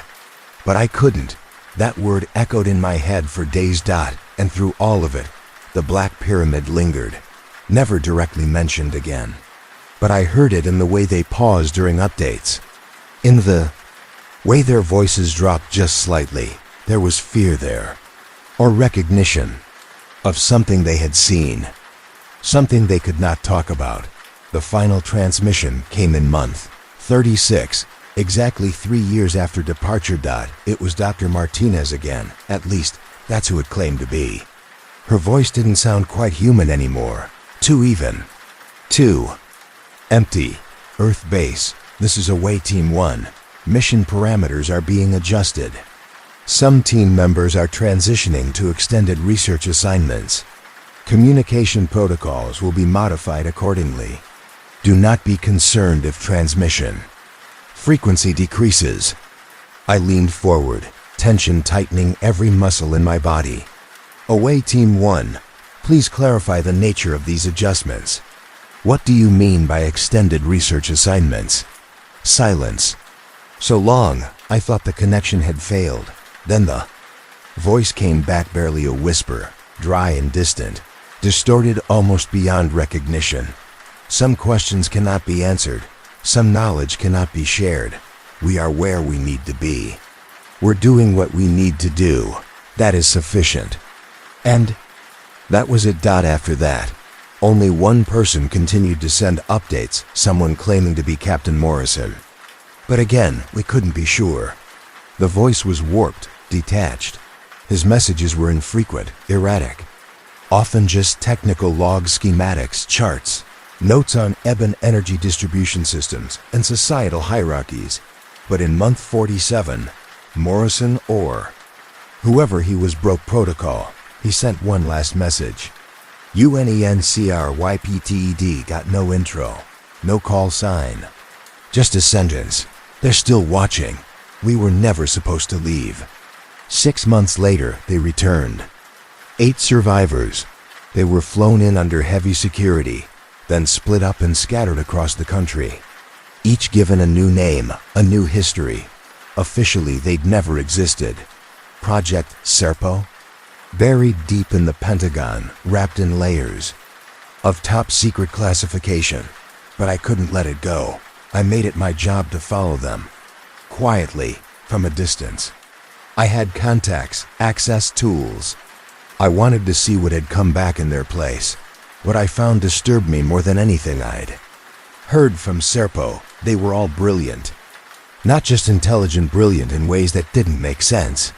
Dr. Martinez, a linguist, began publishing radical new theories on multidimensional communication ideas that wouldn't be mainstream for decades.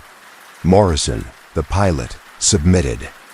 A design for a propulsion system that NASA wouldn't replicate for another 20 years.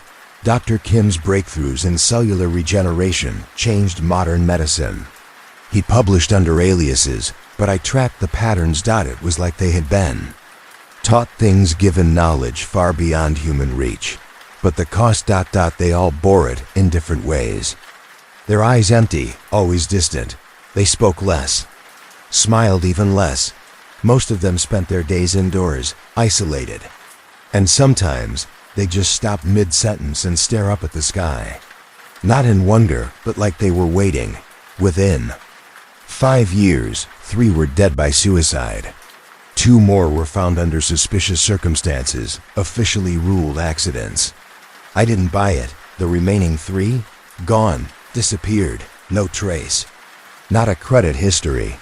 Not a single ping from any modern device. Only Dr. Kim stayed on the radar. Until 2003. That year, he called me. Out of the blue. I was retired, living in Virginia. I answered the phone and froze when I heard his voice. Raspy, weak, but unmistakable. "Chun," he said. "I remember. Now some of it anyway.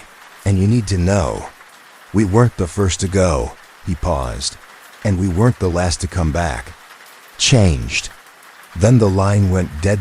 2 days later, Dr. Kim was found in his apartment. Official cause: heart attack. But I saw the preliminary coroner's report before it vanished from public record. It said there were signs of surgical modification in Kim's brain. Clean cuts, delicate, as if someone or something had removed specific neural pathways with precision that no human surgeon could achieve. I tried to dig deeper, but the doors I once had access to were no longer open. My Pentagon clearance was revoked, my work history erased in some places. They made it clear, stop asking questions, but I know what I heard. I know what I saw in their eyes, and I know this isn't overdotted. Started small, barely noticeable at first. I figured it was just stress, maybe even paranoia. But then patterns began to form. The same car parked across the street every morning, even on weekends. Phones in my house would click or buzz faintly, as if someone was listening. Sometimes they'd ring once, then go dead. My TV would turn on by itself in the middle of the night, just static hissing in the dark. Lights flickered for no reason. My laptop once started typing random strings of numbers while I was in the other room. They were watching me. I didn't know who exactly, but I could feel it in my bones. And worse, I knew that they knew I had seen something I wasn't supposed to. That knowledge alone put a target on my back. So I shut up. For 20 long years, I didn't say a word. The erasure of Project Serpo wasn't just quiet, it was brutal in its efficiency. Within 6 months of the final debriefing of the returnees, it was as if the entire thing had never existed. Paper trails were burned, hard drives magnetized and destroyed. Anyone even remotely involved was either reassigned to some nowhere post or forced into early retirement. And those who knew too much? They were visited. I was lucky, or maybe just small enough not to matter. I'd been peripheral, a background figure. Still, I wasn't immune. It was a cold Tuesday evening in March 1979. When they came, I was living in a modest apartment in Arlington, trying to live a quiet life. 2 men knocked black suits, conservative ties, clean cut. They could have been IRS agents or insurance salesmen. But when I opened the door, I knew better. They didn't show badges. Didn't need to, Mr. Chun, the older one said, settling into my living room chair without waiting to be invited. His voice was calm, practiced. "We understand you were involved in certain communications projects during your time at Holloman Air Force Base." I tried to keep my voice steady, but my throat was dry. "I'm not sure what you're talking about." The younger man smiled faintly. "Of course you're not," he said, "because those projects never existed. The equipment you worked on was standard issue military hardware. The transmissions you received, routine drills. The people you think you remember left you soil. I didn't respond. The older man leaned forward slightly, eyes locking with mine. And if, for some reason, you were to suggest otherwise, then I'm afraid we'd have to assume you're suffering from severe psychological distress, possibly caused by long-term exposure to high-frequency radiation. You'd be evaluated, of course, treated for your safety and the safety of those around you. His tone never changed. Not threatening, just factual. Then he added, your family would be deeply concerned. I'm sure they'd want you to get help. I swallowed hard. I understand. Good. He stood, smoothing down the front of his jacket. We're glad we could clear up any confusion. Have a pleasant evening, Mr. Chun. They walked out as quietly as they'd come, but the message they left behind hung in the room like cigarette smoke. Forget. Stay silent. Or vanish. And most people did. They chose comfort over conscience, safety over truth, but not everyone. A few tried to speak up. A few couldn't live with what they knew. They didn't last long. Take Dr. James Morrison. Not the captain who went to Serpo, but a physicist who had worked on the early analysis of ABAN technology. In 1980, he was found dead in his Las Vegas hotel room. The coroner called it a heart attack. Morrison was 42 and healthy as a horse.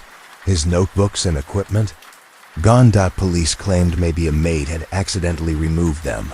Sure, then there was Lieutenant Colonel Sarah Hayes. She'd been on the security team during the exchange. In 1982, her car went off a bridge. Broad daylight, clear weather, no sign of swerving.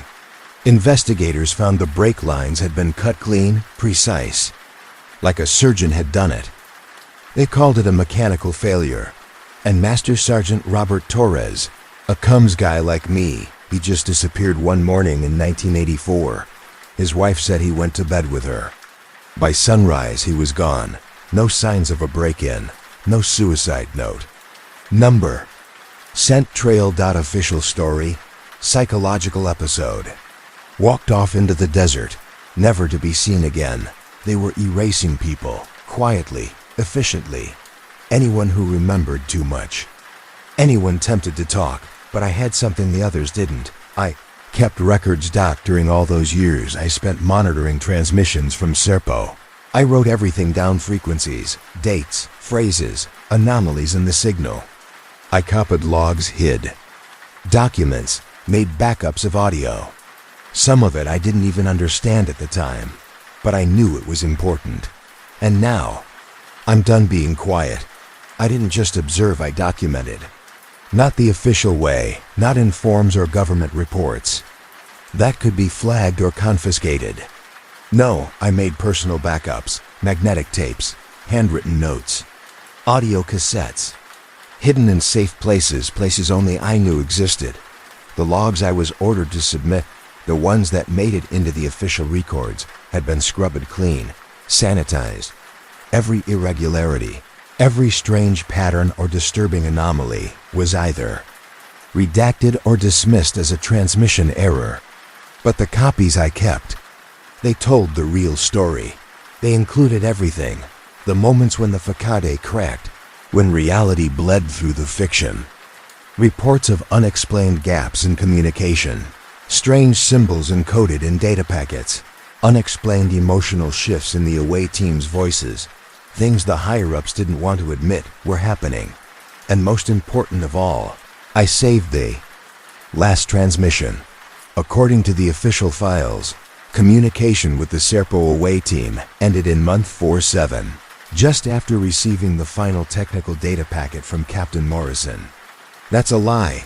3 days before the return ship made contact with Earth, we received one final message. It came in on an encrypted emergency frequency, only 97 seconds long, and it changed everything. The voice was human, definitely, but distorted, warped by static, distance, and interference from who knows what. I couldn't tell who it was. Maybe Morrison, maybe Martinez, maybe someone else entirely. Whoever it was, they sounded terrified. Earth base. This is anyone who can hear this. I don't have much time. They know I'm using their equipment. The others. They're gone. Not dead. Changed. Transformed. Into something else, something that serves them. The pyramid. God. The pyramid isn't a building. It's a machine. A processor. They bring people inside. People like us. And they take something. I don't know what memories, souls, consciousness, but that's not the worst part. The worst part is what they put back, what comes out. It wears your face. It speaks in your voice. It knows. Your memories, but it's not you. It's not human. They're sending them back, some of them, the ones who adapted. They'll act normal, but they're not. They're scouts, advance agents, preparing the way for something worse. If anyone's listening, you need to understand this wasn't an exchange. It was infiltration, and it's working. Dear God, it's working. The transmission ended in a burst of static so intense it fried half the equipment in the shack. My console sparked and smoked. I couldn't re-establish the connection. No matter what frequency I tried, there was only silence.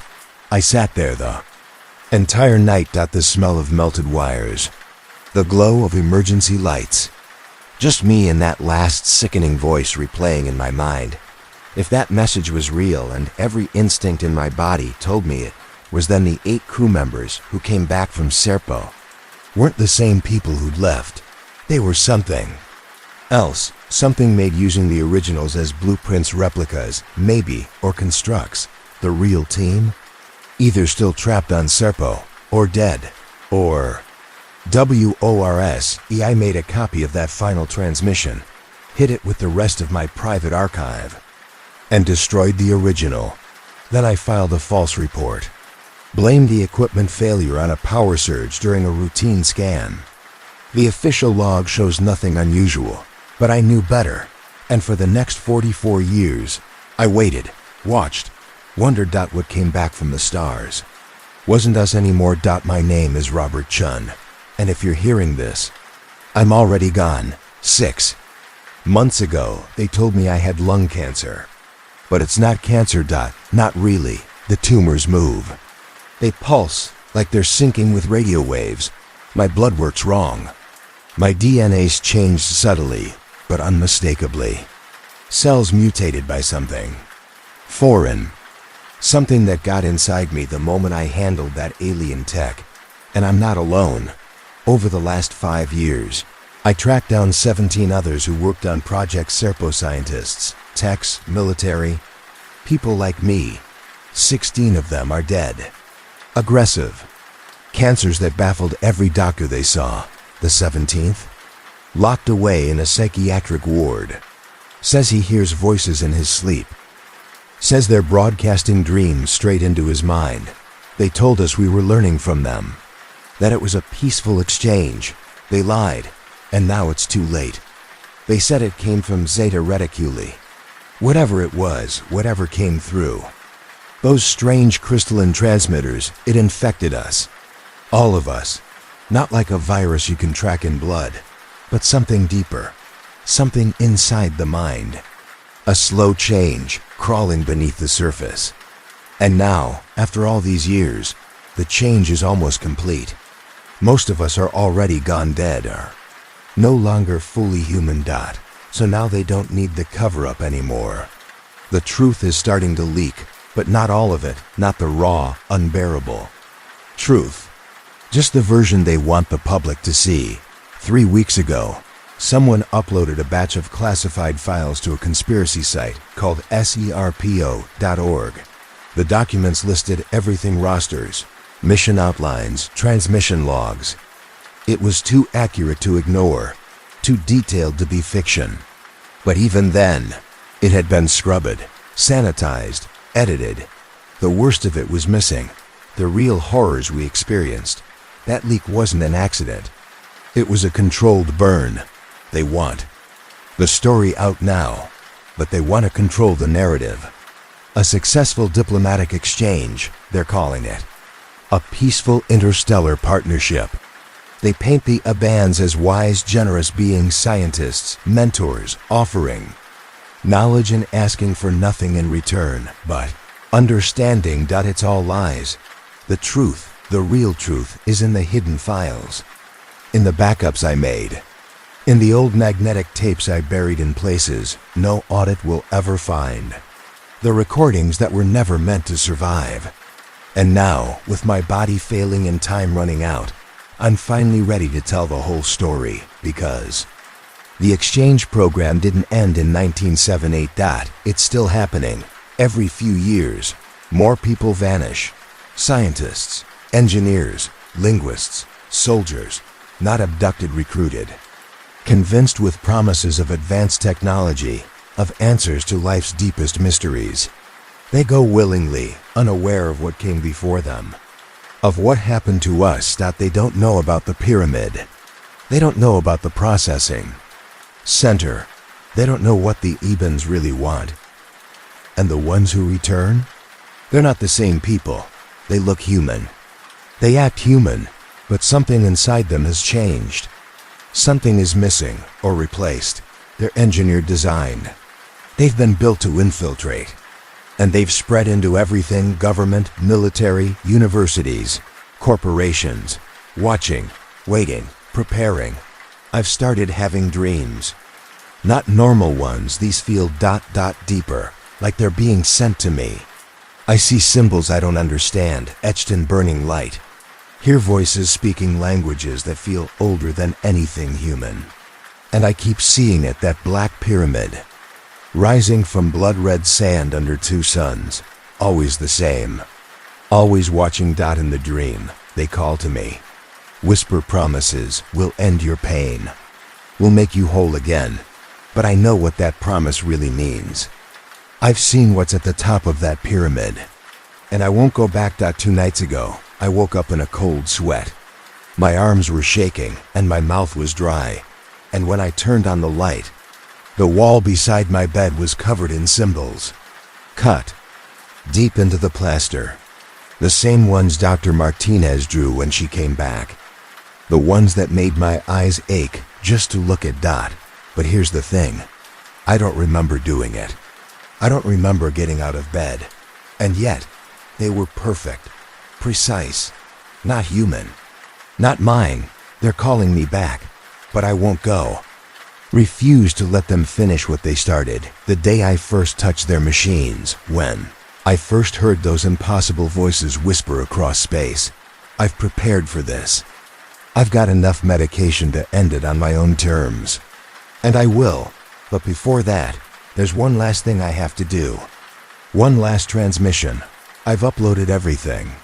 The files, the recordings, the real logs. They're stored on a secure server in Iceland, heavily encrypted. Set to go public in 72 hours. And when it does, the truth will finally come out. The truth about Project Serpo. The truth about the exchange program. The truth about the things that came back wearing human faces. They'll try to bury it, of course.